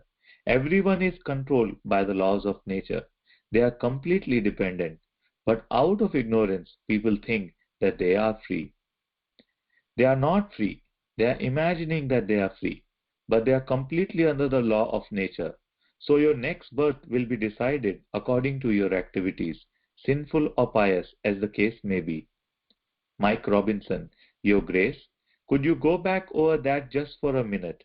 You said that nobody is free. Are you saying that if we live a good life, we are in some way determine a good future for ourselves? Srila Prabhupada, yes. Mike Robinson, so we are free to choose what we believe to be important. Religion is important because if we believe in God and lead a good life, Srila Prabhupada, it is not question of belief. Do not bring in this question of belief. It is law. For instance, there is a government. You may believe it or not believe, but if you break the law, you will be punished by the government. Similarly, when you believe or don't believe there is God, if you don't believe in God and you independently do whatever you like, then you will be punished by the laws of nature. Mike Robinson, I see. Does it matter what religion you believe? Would it matter if one was a devotee of Krishna? Srila Prabhupada, it is not a question of religion. It is a question of science. You are a spiritual being, not because you are materially conditioned. You are under the law of material nature. So you may believe in the Christian religion, and I believe in the Hindu religion. But that does not mean that you are going to become an old man and I am not. We are talking about science of growing old. This is natural law. It is not because you are Christian you are becoming old, or because I am Hindu I am not becoming old. Everyone is becoming old. So similarly, all the laws of nature are applicable to everyone. Whether you believe this religion or that religion, it does not matter. Mike Robinson, so you are saying that there is only one God controlling all of us? Srila Prabhupada, there is one God and one nature's law, and we are all under the nature's law. We are controlled by the Supreme. So if we think that we are free or that we can do anything we like, that is our foolishness. Mike Robinson, I see. Can you explain to me what difference it makes being a member of the Hare Krishna movement? Srila Prabhupada, the Hare Krishna movement is meant for those who are serious about understanding this science. There is no question of being some sectarian group. No, anyone can join. Students in college can be admitted. You can be Christian, you may be Hindu, you may be Mohammedan. It doesn't matter. The Krishna consciousness movement admits anyone who wants to understand the science of God. Mike Robinson, and what difference would it make to someone being taught how to be a Hare Krishna person? Srila Prabhupada, his real education would begin. The first thing is to understand that you are a spirit soul, and because you are a spirit soul, you are changing your body. This is the ABC of spiritual understanding. So when your body is finished, annihilated, you are not finished. You get another body, just as you may change your coat and shirt. If you come to see me tomorrow wearing a different shirt and a different coat, does that mean that you are a different person? No. Similarly, each time you die, you change bodies. But you, the spirit soul within the body, remain the same. This point has to be understood. Then one can make further progress in the science of Krishna consciousness. Mike Robinson, I am beginning to understand, but what I am finding difficult is how this ties in with the large number of your people we see handing out Hare Krishna literature on Oxford Street. Srila Prabhupada, this literature is meant to convince people about the need for spiritual life. Mike Robinson, and you are really not concerned whether or not they join the Hare Krishna movement. Srila Prabhupada, it does not matter. Our mission is to educate them. People are in ignorance. They are living in a fool's paradise, thinking that when their body is finished, everything is finished. That is foolishness. Mike Robinson, are you basically just concerned to tell them that there is a spiritual dimension to life? Srila Prabhupada, our first concern is to tell you that you are not this body, that the body is your covering, your shirt and coat, and that within the body you are living. Mike Robinson, yes, I think I have got that now. If we could go on from there, you said that how you have lived. Sorry. If we could go on from there, you said that how you lived made a difference in your life after death, and there are natural laws that determine your next life. How does the process of transmigration work? Srila Prabhupada, the process is very subtle. The spirit soul is invisible to our material eyes. It is atomic in size. After the destruction of the gross body, which is made up of senses, blood, bone, fat, and so forth, the subtle body of mind, intelligence, and ego goes on working. So at the time of death, this subtle body carries the small spirit soul to another gross body. The process is just like air carrying a fragrance. Nobody can see where this rose fragrance is coming from, but we know that it is being carried by the air. You cannot see how, but it is being done. Similarly, the process of transmigration of the soul is very subtle. According to the condition of the mind at the time of death, the minute spirit soul enters into the womb of a particular mother through the semen of a father, and then the soul develops a particular type of body given by the mother. It may be a human being, it may be cat, a dog, or anything. Mike Robinson, are you saying that we were something else before this life? Srila Prabhupada, yes. Mike Robinson, are we keep coming back as something else the next time? Srila Prabhupada, yes, because you are eternal. According to your work, you are simply changing bodies. Therefore, you should want to know how to stop this business, how you can remain in your original spiritual body. That is Krishna consciousness. Mike Robinson, I see. So if I become Krishna conscious, I wouldn't risk coming back as a dog. Srila Prabhupada to a devotee, find this verse, Janma Karma Cha Me Divyam, Bhagavad Gita 4.9, disciple. Janma Karma Cha Me Divyam, Evam Yo Veti Tatvata, Tvakta Deham Punar Janma, Neti Mam Eti So Arjuna. One who knows the transcendental nature of my appearance and activities does not, upon leaving the body, take his birth again in this material world, but attains my eternal abode, O Arjuna. Bhagavad Gita 4.9. Srila Prabhupada, God is saying, anyone who understands me is free from birth and death. But one cannot understand God by materialistic speculation. That is not possible. One must first come to the spiritual platform. Then he gets the intelligence required to understand God. And when he understands God, he does not get any more material bodies. He goes back home, back to Godhead. He lives eternally, no more change of body. Mike Robinson, I see. Now you have read twice from your scriptures. Where do these scriptures come from? Can you briefly explain that? Srila Prabhupada, our scriptures are coming from Vedic literature, which has existed from the beginning of creation. Whenever there is some new material creation, like this microphone, for instance, there is also some literature explaining how to deal with it. Isn't that so? Mike Robinson, yes, that's right, there is. Srila Prabhupada, and that literature comes along with the creation of the microphone. Mike Robinson, that's right, yes. Srila Prabhupada, so similarly, the Vedic literature comes along with the cosmic creation to explain how to deal with it. Mike Robinson, I see. So these scriptures have been in existence since the beginning of creation.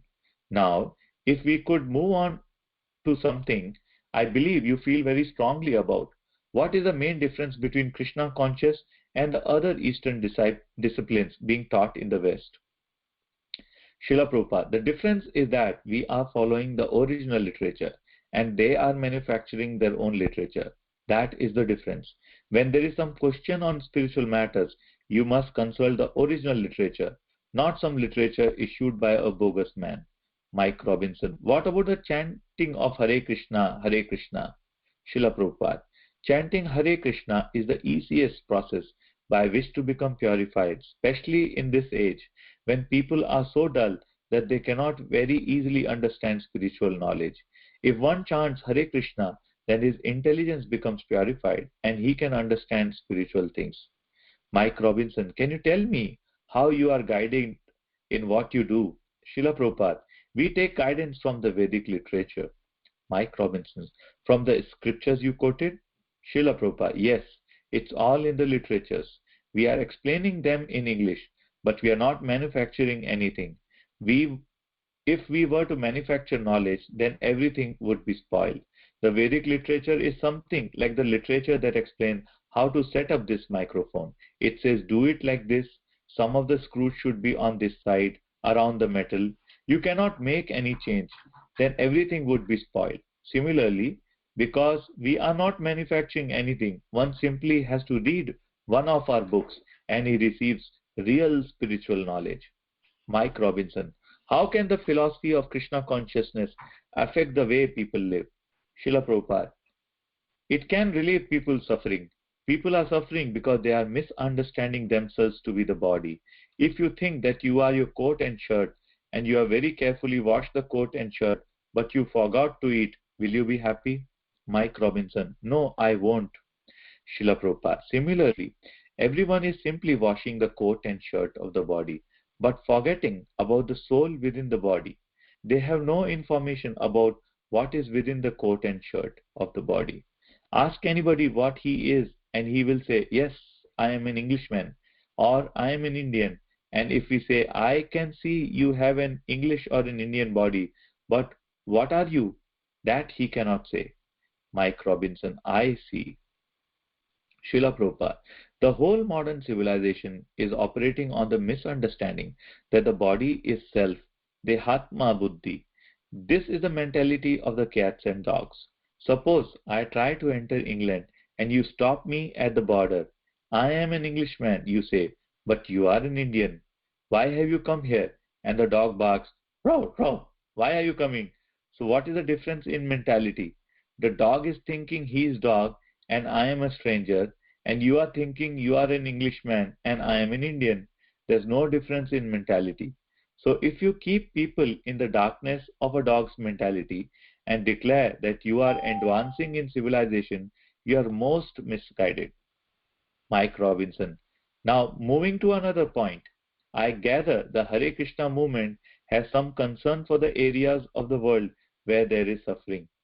Srila Prabhupada, yes, we have the only concern. Others are simply avoiding the main problems: birth, old age, disease and death. Others have no solution to these problems. They are simply talking all kinds of nonsense. People are being misguided. They are being kept in darkness. Let us start to give them some light. Mike Robinson, yes, but apart from giving spiritual enlightenment, are you also concerned for people's physical well-being? Srila Prabhupada, physical well-being automatically follows spiritual well-being. Mike Robinson, how does that work? Srila Prabhupada, suppose you have a car, so naturally you take care of the car as well as yourselves. But you don't identify yourselves as the car. You don't say, I am this car. That is nonsense. But this is what people are doing. They are taking too much care of the bodily car, thinking that the car is the self. They forgot that they are different from the car, that they are spirit soul and have different business. Just as no one can drink petrol and be satisfied, no one can be satisfied with bodily activities. One must find out the proper food for the soul. If a man thinks, I am a car and I must drink this petrol, he is considered insane. Similarly, one who thinks that he is this body and who tries to become happy with bodily pleasures is also insane. Mike Robinson, there's a quote here that I would like you to comment on. I was given this literature by your people before I came, and one of the things you say here is that religion without a rational basis is just sentiment. Can you explain that? Srila Prabhupada, most religious people say, we believe. But what is the value of this belief? You may believe something which is not actually correct. For instance, some of the Christian people say, we believe that animals have no soul. That is not correct. They believe animals have no soul because they want to eat the animals, but actually animals do have a soul. Mike Robinson, how do you know that the animal has a soul? Srila Prabhupada, you can know also. Here is the scientific proof. The animals eat, you eat. The animal sleeps, you sleep. The animal has sex, you have sex. The animal also defends, you also defend. Then what is the difference between you and the animal? How can you say that you have a soul but the animal doesn't? Mike Robinson, I can see that completely. But the Christian scripture says, Srila Prabhupada, don't bring in any scriptures. This is a common sense topic. Try to understand. The animal is eating, you are eating. The animal is sleeping, you are sleeping. The animal is defending, you are defending. The animal is having sex, you are having sex. The animal have children, you are having children. They have a living place, you have a living place. If the animal's body is cut, there is blood. If your body is cut, there is blood. If all the similarities are there, now why do you deny this one similarity, the presence of the soul? This is not logical. You have studied logic. In logic, there is something called analogy. Analogy means drawing a conclusion by finding many points of similarity. If there are so many points of similarity between human beings and animals, why deny one similarity? That is not logic. That is not science. Mike Robinson. But if you take the argument and use it the other way, Srila Prabhupada, there is no other way. If you are not arguing on the basics or logic, then you are not rational. Mike Robinson. Yes, okay. But let's start from another hypothesis. Suppose we assume that a human being has no soul, Srila Prabhupada. Then you must explain the difference between a living body and a dead body. I have already explained this at the beginning. As soon as a living force, the soul, is gone from the body, even the most beautiful body has no value. No one cares for it. It is thrown away. But now, if I touch your hair, there will be a fight. That is the distinction between a living body and a dead body. In a living body, the soul is there, and in a dead body, the soul is not there. As soon as the soul leaves the body has no value. It is useless. That is very simple to understand. But even the biggest so-called scientists and philosophers are too dull-headed to understand it. Modern society is in a very abominable condition. There is no man with a real brain. Mike Robinson, are you referring to all the scientists who fail to understand the spiritual dimension in life? Srila Prabhupada, yes. Real science means full knowledge of everything, material and spiritual. Mike Robinson, but you were a chemist in secular life, were you not? Srila Prabhupada, yes, I was a chemist in my earlier life. But it doesn't require any great intelligence to become a chemist. Any common sense man can do it. Mike Robinson, but presumably you think that material science is also important, even if today's scientists are dull-headed. Srila Prabhupada, material science is important just so far. It's not all important. Mike Robinson, I see. Can I come back to a question I had from before? When we were differing a few minutes ago, you were saying, don't bring the scriptures in, just use common sense. But what part do the scriptures play in your religion? How important are they? Srila Prabhupada, our religion is a science. When we say that a child grows into a boy, it is a science. It is not a religion. Every child grows into a boy. What is the question of religion? Every man dies. What is the question of religion? And when a man dies, the body becomes useless. What is the question of religion? It is science. Whether you are Christian or Hindu or Muslim, when you die, your body becomes useless. This is science. When your relative dies, you cannot say, we are Christian, we believe he has not died. No, he has died. Whether you are a Christian or a Hindu or a Muslim, he has died. So when we speak on this basis, that the body is important only as long as the soul is in the body. When the soul is not there, it is useless. The science is applicable to everyone, and we are trying to educate people on this basis. Mike Robinson, but if I understand you correctly, you seem to be educating people on a purely scientific basis. Where does religion come into it at all? Srila Prabhupada, religion also means science. People have wrongly taken religion to mean faith. I believe. To a devotee, look up the word religion in the dictionary. Disciple. Under religion, the dictionary says, recognition of superhuman control or power, and especially of a personal God entitled to obedience, and effecting such recognition with a proper mental attitude. Srila Prabhupada, yes. Religion means learning how to obey the Supreme Controller. So you may be Christian and I may be Hindu. It doesn't matter. We must both accept that there is a Supreme Controller. Everyone has to accept that. That is real religion. Not this, we believe animals have no soul. That is not religion. That is most unscientific. Religion means scientific understanding of the Supreme Controller. To understand the Supreme Controller and obey him. That's all. In the state, the good citizen is he who understands the government and obeys the laws of the government. And the bad citizen is the one who doesn't care for the government. So if you become a bad citizen by ignoring God's government, then you are irreligious. And if you are a good citizen, then you are religious. Mike Robinson, I see.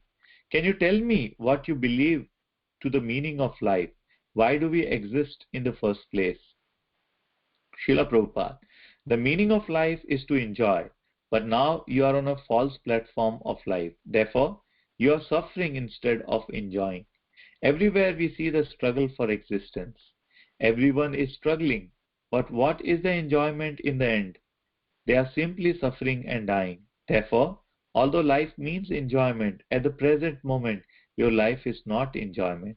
But if you come to the real spiritual platform of life, then you will enjoy. Mike Robinson, can you explain to me finally some of the stages you go through in spiritual life? What are the spiritual stages a new devotee of Krishna goes through? Srila Prabhupada, the first stage is that you are inquisitive. So, you say, what is this Krishna consciousness movement? Let me study it. This is called Shraddha or faith. This is the beginning. Then, if you are serious, you mix with those who are cultivating this knowledge. You try to understand how they are feeling. Then you will feel. Why not become one of them? And when you become one of them, then all your misgivings soon go away. You become more faithful, and then you get a real taste for Krishna consciousness. Why aren't these boys going to see the cinema? Why don't they eat meat and go to the nightclubs? Because their taste has changed. They hate all these things now. In this way, you make progress. First faith, then association with devotees, then removal of all misgivings, then firm faith, then taste, then God realization, and then love of God, the perfection. That is first class religion, not some ritualistic ceremony of I believe, you believe. That is not religion, that is cheating. Real religion means to develop your love for God. That is the perfection of religion. Mike Robinson, thank you very much for talking with me. It's been a pleasure talking to you. Srila Prabhupada, Hare Krishna. Hare Krishna. Truth and Beauty. Srila Prabhupada once published this essay in India in the old tabloid version of his then fortnightly magazine Back to Godhead, November 20, 1958. It contains the unforgettable story of liquid beauty, in which Srila Prabhupada dramatically exposes the underlying principle of human sexuality. This illuminating exposition of the nature of truth and beauty is timeless and startlingly relevant for those in the search of the inner self. There may sometimes be arguments about whether truth and beauty are compatible terms. One would willingly agree to express the truth. One might say, but since truth is not always beautiful, indeed, it is frequently rather startling and unpleasant. How is one to express truth and beauty at the same time? In reply, we may inform all concerned that truth and beauty are compatible terms. Indeed, we may emphatically assert that the actual truth, which is absolute, is always beautiful. The truth is so beautiful that it attracts everyone, including the truth itself. Truth is so beautiful that many sages saints, and devotees have left everything for the sake of truth. Mahatma Gandhi, an idol of the modern world, dedicated his life to experimenting with truth, and all his activities were aimed toward truth only. Why only Mahatma Gandhi? Every one of us has the urge to search for truth alone. For the truth is not only beautiful, but also all-powerful, all-resourceful, all-famous, all-renounced, and all-knowledgeable. Unfortunately, people have no information of the actual truth. Indeed, 99.9% of men in all walks of life are pursuing untruth only in the name of truth. We are actually attracted by the beauty of truth, but since time immemorial, we have been habituated to love of untruth appearing like truth. Therefore, to the mundaner, truth and beauty are incompatible terms. The mundane truth and beauty may be explained as follows. Once a man who was very powerful and strongly built, but whose character was very doubtful, fell in love with a beautiful girl. The girl was not only beautiful in appearance, but also saintly in character, and as such, she did not like the man's advances. The man, however, was insistent because of his lustful desires, and therefore the girl requested him to wait only 7 days, and she set a time after that when he could meet her. The man agreed, and with high expectations he began waiting for the appointed time. The saintly girl, however, in order to manifest the real beauty of absolute truth, adopted a method very instructive. She took very strong doses of laxatives and purgatives, and for 7 days she continually passed loose stool and vomited all that she ate. Moreover, she stored all the loose stool and vomit in suitable pots. As a result of purgatives, the so-called beautiful girl became lean and thin like a skeleton. Her complexion turned blackish, and the beautiful eyes sank into the sockets of her skull. Thus, at the appointed hour, she waited anxiously to receive the eager man. The man appeared on the scene, well-dressed and well-behaved, and asked the ugly girl he found waiting there about the beautiful girl he was to meet. The man could not recognize the girl he saw as the same beautiful girl for whom he was asking. Indeed, although she repeatedly asserted her identity, because of her pitiable condition, he was unable to recognize her. At last, the girl told the powerful man that she had separated the ingredients of her beauty and stored them in the pots. She also told him that he could enjoy those juices of beauty. When the mundane poetic man asked to see these juices of beauty, he was directed to the store of loose stool and liquid vomit, which were emanating an unbearably bad smell. Thus, the whole story of the beauty liquid was disclosed to him. Finally, by the grace of saintly girl, this man of low character was able to distinguish between shadow and the substance, and thus he came to his senses. This man's position was similar to the position of every one of us who is attracted by false material beauty. The girl mentioned above had a beautifully developed material body in accordance with the desires of her mind, but in fact, she was apart from that temporary material body and mind. She was in fact a spiritual spark, and so also was the lover who was attracted by her false skin. Mundane intellectuals and atheistics, however, are deluded by the outward beauty and attraction of the relative truth and are unaware of the spiritual spark, which is both truth and beauty at the same time. The spiritual spark is so beautiful that when it leaves the so-called beautiful body, which in fact is full of stool and vomit, no one wants to touch that body even if it is decorated with a costly costume. We are all pursuing a false relative truth, which is incompatible with real beauty. The actual truth, however, is permanently beautiful, retaining the same standard of beauty for innumerable years. That spiritual spark is indestructible.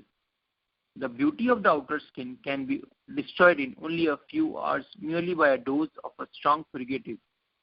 But the beauty of truth is indestructible and always the same. Unfortunately, mundane artists and intellectuals are ignorant of this beautiful spark of spirit. They are also ignorant of the whole fire which is the source of these spiritual sparks, and they are ignorant of the relationships between the sparks and the fire, which take the form of transcendental pastimes. When those pastimes are displayed here by the grace of the Almighty, foolish people who cannot see beyond their senses confuse those pastimes of truth and beauty with the manifestations of loose stool and vomit described above. Thus in despair they ask how truth and beauty can be accommodated at the same time. Mundiners do not know that the whole spiritual entity is the beautiful person who attracts everything.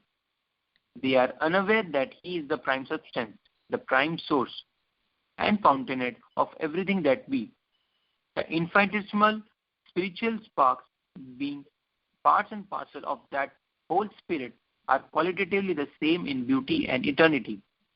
The only difference is that the whole is eternally the whole and the parts are eternally the parts.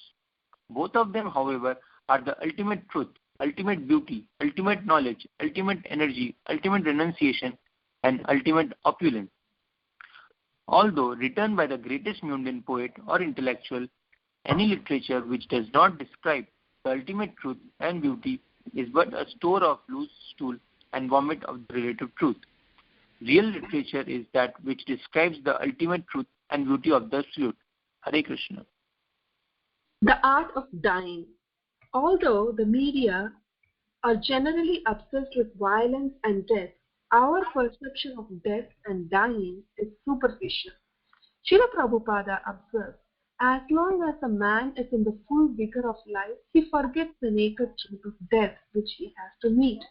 How can we effectively deal with our own death? In this essay, which first appeared in the old tabloid Back to Godhead, April 20, 1950, Srila Prabhupada explains how the ancient teachings of the Srimad Bhagavatam provide a practical answer. A small child walking with his father goes on inquiring constantly. He asks his father so many odd things, and the father has to satisfy him with proper answers. When I was a young father in my householder life, I was overflooded with hundreds of questions from my second son, who was my constant companion. One day, it so happened that a bridegroom's party was passing a tram car, and the 4-year-old boy, as usual, inquired what the big procession was. He was given all possible answers to his 1,001 questions regarding the marriage party, and finally he asked whether his own father was married. This question gave rise to loud laughter from all the elderly gentlemen present. Although the boy was perplexed as to why we were laughing. Anyway, the boy was somehow satisfied by his married father. The lesson from this incident is that since a human being is a rational animal, he is born to make inquiries. The greater the number of questions, the greater the advancement of knowledge and science. The whole of material civilization is based on this originally large volume of questions put by young men to their elders. When elderly persons give the proper answers to the questions of the youngsters, civilization makes progress, one step after another. The most intelligent man, however, inquires about what happens after death. The less intelligent make lesser inquiries, but the questions of those who are more intelligent go higher and still higher. Among the most intelligent of men was Maharaja Parikshit, the great king of the entire world, who was accidentally cursed by a Brahmana to meet death from the bite of a serpent within 7 days. The Brahmana who cursed him was only a boy, yet he was very powerful, and because he did not know the importance of the great king, the boy foolishly cursed him to death within 7 days. This was later lamented by the boy's father, whom the king had offended.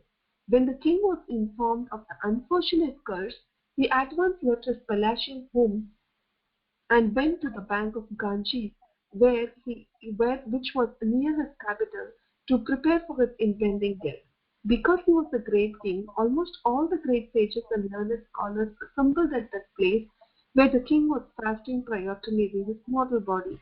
At last, Sukadeva Goswami, the youngest contemporary saint, also arrived there, and he was unanimously accepted to preside at that meeting, although his great father was also present. The king respectfully offered Sukadeva Goswami the principal seat of esteem and asked him relevant questions regarding his passing from the mortal world, which was to take place on the seventh day henceforward.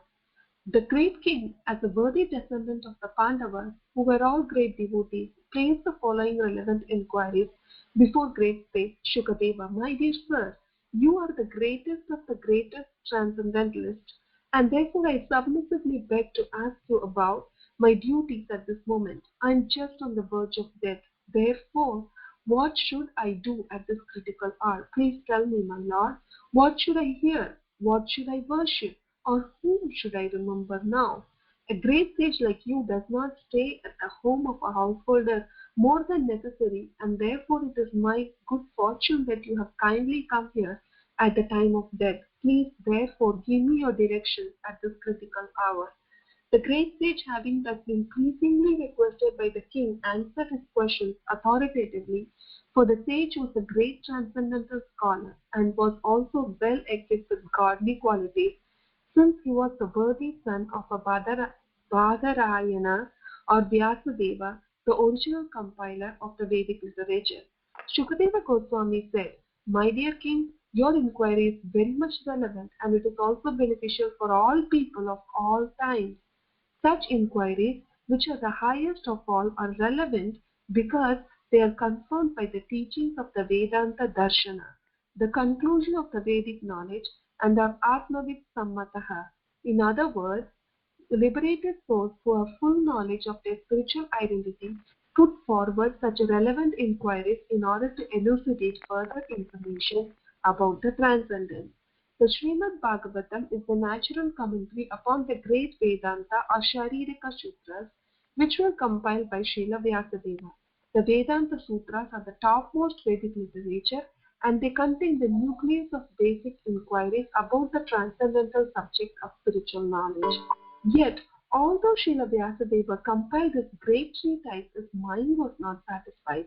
Then he happened to meet Sri Narada, his spiritual master, who advised him to describe the identity of the personality of Godhead.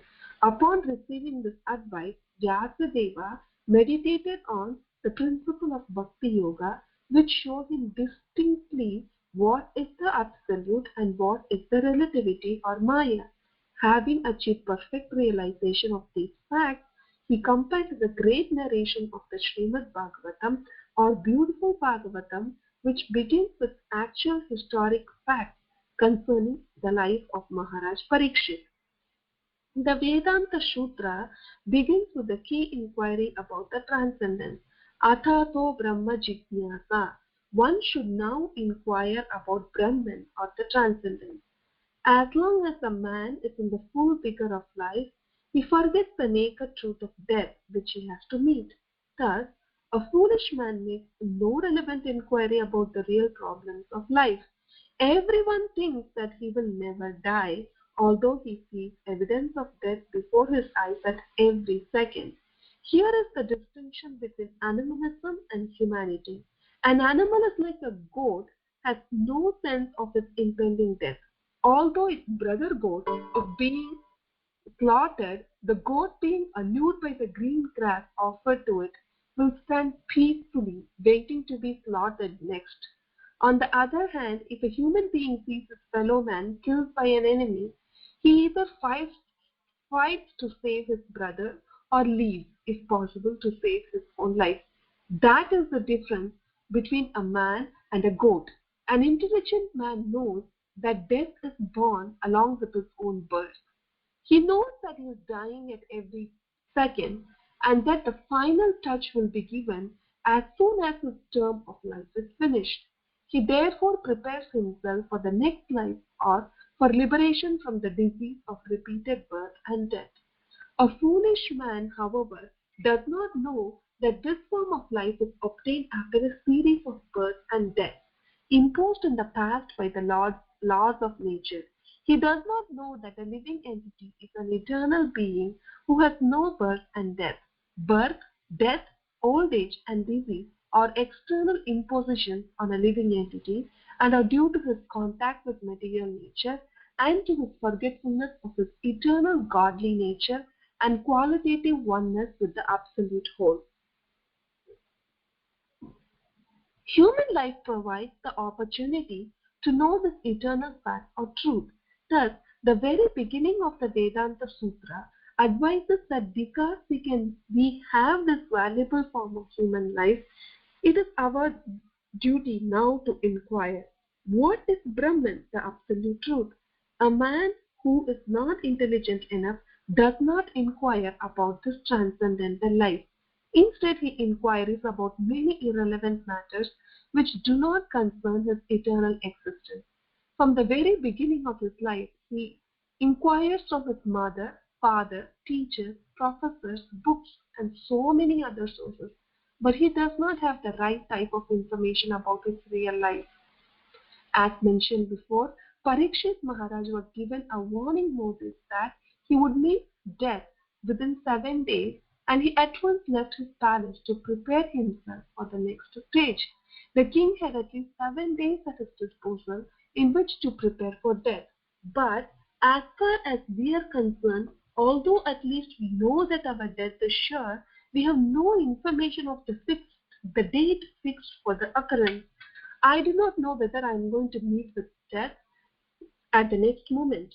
Even such a great man as Mahatma Gandhi could not calculate that he was going to meet with death in the next 5 minutes, nor could his great associates guess his impending death.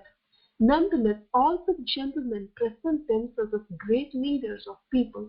It is ignorance of death and life that distinguishes an animal from a man.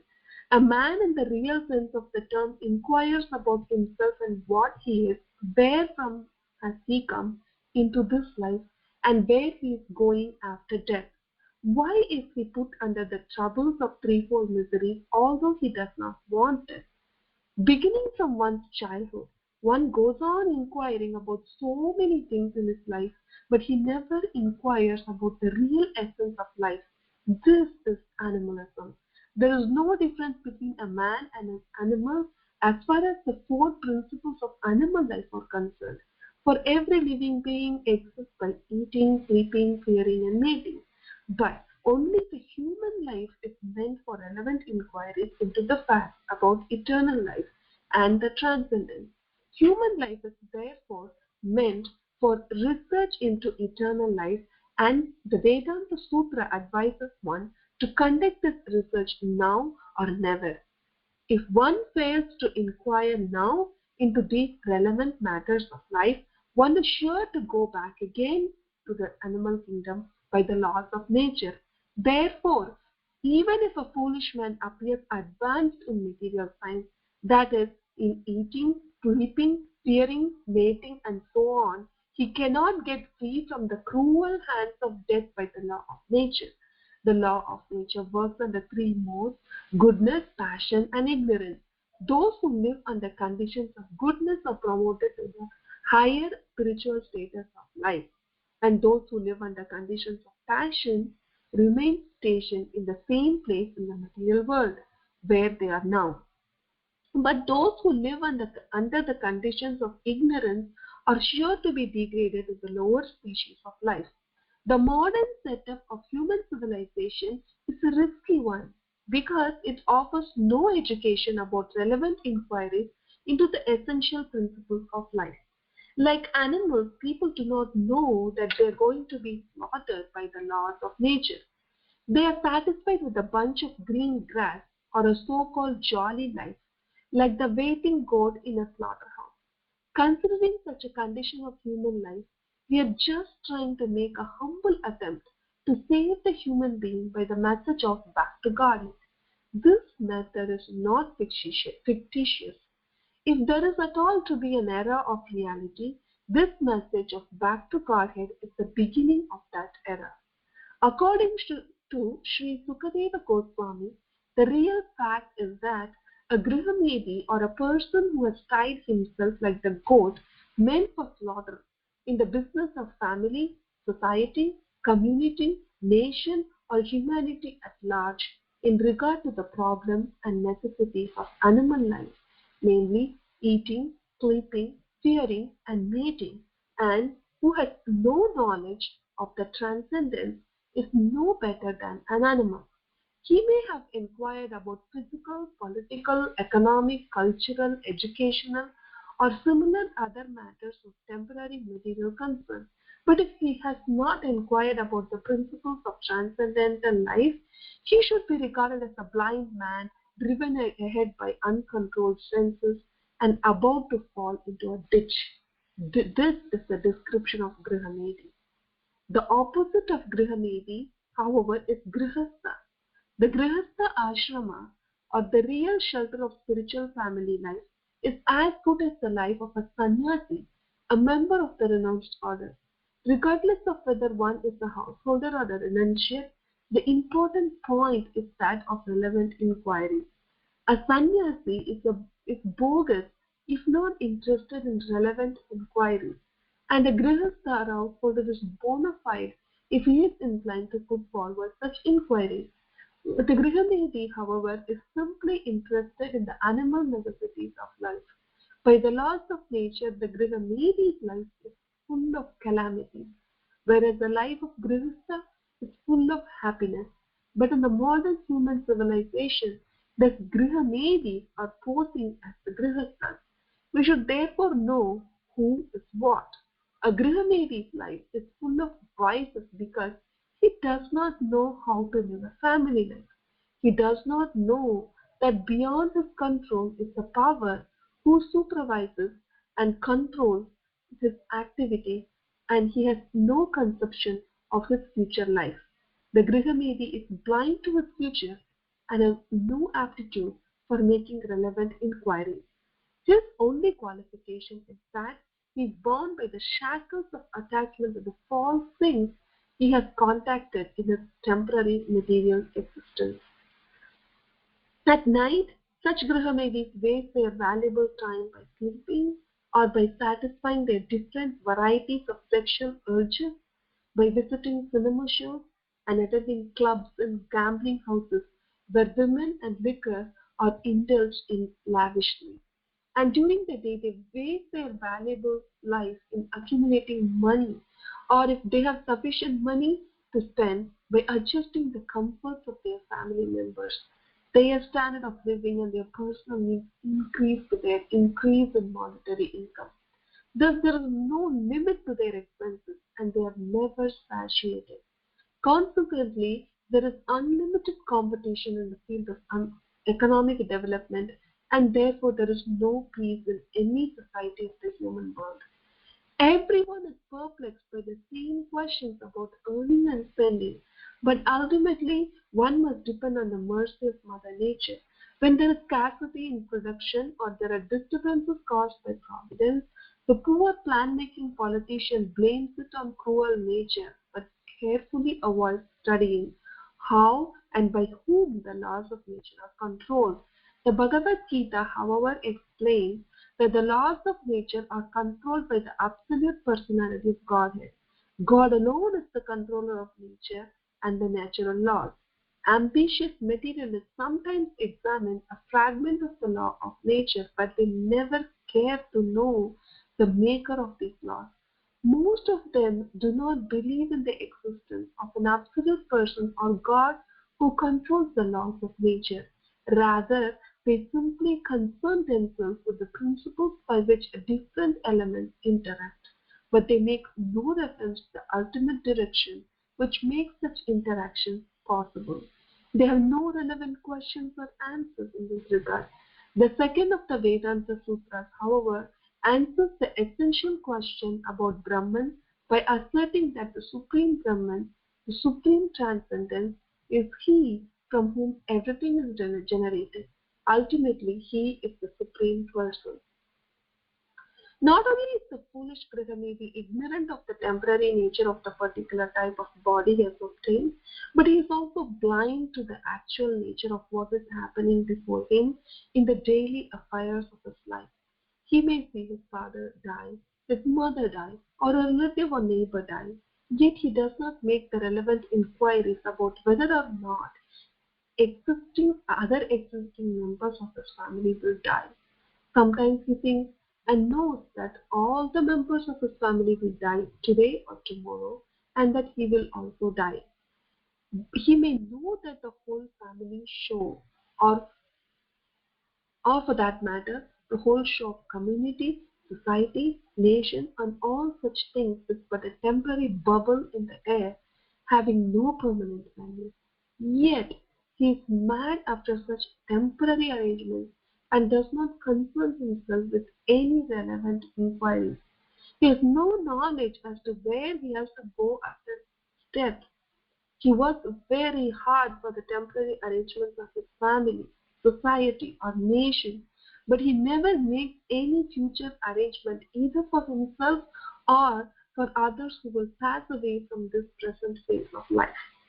In a public vehicle like a railway carriage, we meet and sit down together with some unknown friends and become members of the same vehicle for a short time. But in due course, we separate, never to meet again. Similarly, in a long sojourn of life, we get a temporary sitting accommodation in a so-called family, country, or society. But when the time is up, we are unwillingly separated from one another, never to meet again. There are so many questions relevant to our temporary arrangements in life and our friends in these temporary arrangements. But a man who is a Grahanedi never inquires about things of permanent nature. We are all busy making permanent plans in various degrees of leadership without knowing the permanent nature of things as they are. Sripad Sankaracharya, who especially strove to remove this ignorance of society and who advocated the cult of spiritual knowledge in regard to the all-pervading impersonal Brahman, said in despair, children are engaged in playing, young boys are engaged in so-called love affairs with young girls, the old are seriously thoughtful about adjusting a baffled life of struggles. But alas, no one is prepared to inquire relevantly into the science of Brahman, the absolute truth. Srila Sukadeva Goswami, who was asked for direction by Maharaj Parikshit, responded to the king's relevant inquiry by advising him as follows. Tasmat Bharata Sarvatma Bhagavan Ishvaro Harihi Shrotavyah Kirtitavyascha Smartavyascha Sabhayam. O descendant of Bharata, it is the duty of mortal men to inquire about, hear about, glorify, and meditate upon the personality of Godhead, who is the most attractive person because of his fullness and opulence. He is called Hari because he alone can undo the conditional existence of a living being.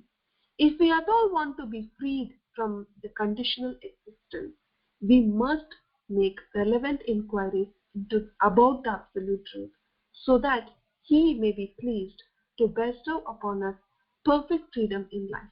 Srimad Bhagavatam 2.1.5. Sri Sukadeva Goswami has particularly used 4 words in regard to the Supreme Personality of Godhead. These words distinguish the absolute person or Param Brahman from other persons who are qualitatively one with him. The absolute personality of Godhead is addressed as Sarvatma, or all-pervading, because no one is aloof from him, although not everyone has this realization. The personality of Godhead, by his plenary representation, resides in everyone's heart as Paramatma, the super soul, along with individual soul. Therefore, every individual has an intimate relationship with him. Forgetfulness of this eternally existing intimate relationship with him is the cause of conditional life since time immemorial. But because he is Bhagavan, or the Supreme Personality, he can at once reciprocate the responsive call of a devotee. Moreover, because he is the perfect person, his beauty, opulence, fame, strength, knowledge, and renunciation are all unlimited sources of transcendental bliss for the individual soul. The individual soul becomes attracted by all these different opulences when they are imperfectly represented by other conditioned souls. But the individual soul is not satisfied by such imperfect representation, and therefore he perpetually seeks the perfect one. The personality of Godhead's beauty has no comparison, nor does his knowledge and renunciation. But above all, he is Ishvara, or the supreme controller. We are at present being controlled by the police action of this great king. This police control is imposed upon us because of our disobedience of law. But because the Lord is Hari, he is able to cause the disappearance of our conditional life by giving us full freedom in spiritual existence. It is therefore the duty of every man to make relevant inquiries about him and thus go back to Godhead. Thank you very much, Gandharvika Mataji. This was very good. What we'll do is we'll conclude today's reading. We read for around 2 hours 30 minutes. Before that, we want everybody on the call to just say Hare Krishna once, and then also say what stuck with them, as Vaisheshika Prabhu says, from our reading today. Prabhu, can you keep everybody on unmute? Prabhuji, everyone is unmuted. Okay, wonderful. Anybody who has been listening and would like to say Hare Krishna, and if anything stuck with them, which they like it, or any comment, we'll take 3 minutes. Hare Krishna, Prabhu. This is Satya Singham City from ISKCON Silicon Valley. Thank you, Satya Prabhu.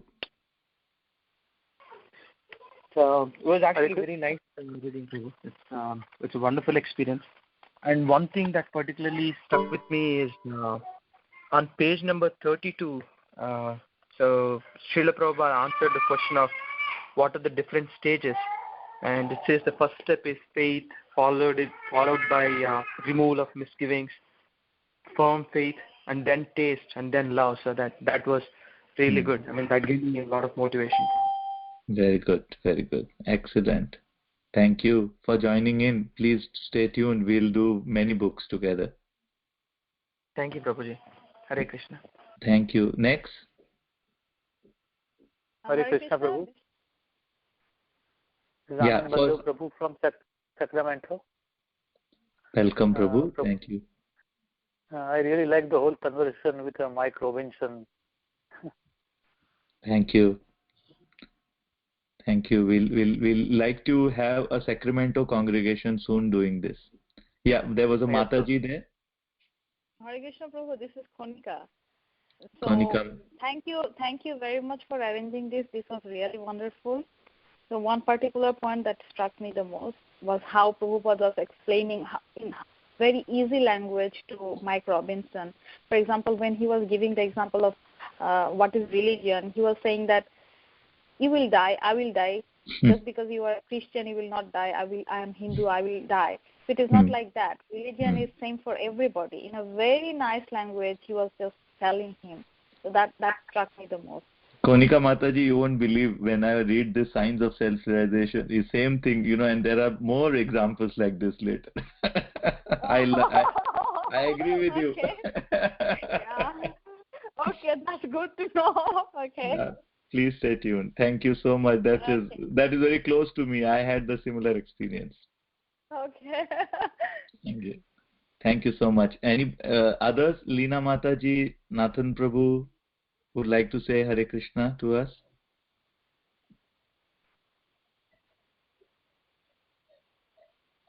Anybody more who want to say? Hi, this is Achal. Yes, Achal. Hello. How did you? Thanks for joining. I liked it. It was really nice. What that lady just said about Mike Robinson, the whole thing, that was very interesting because I didn't realize, how people have their own perspective of looking at it and then questioning it. So it was very interesting.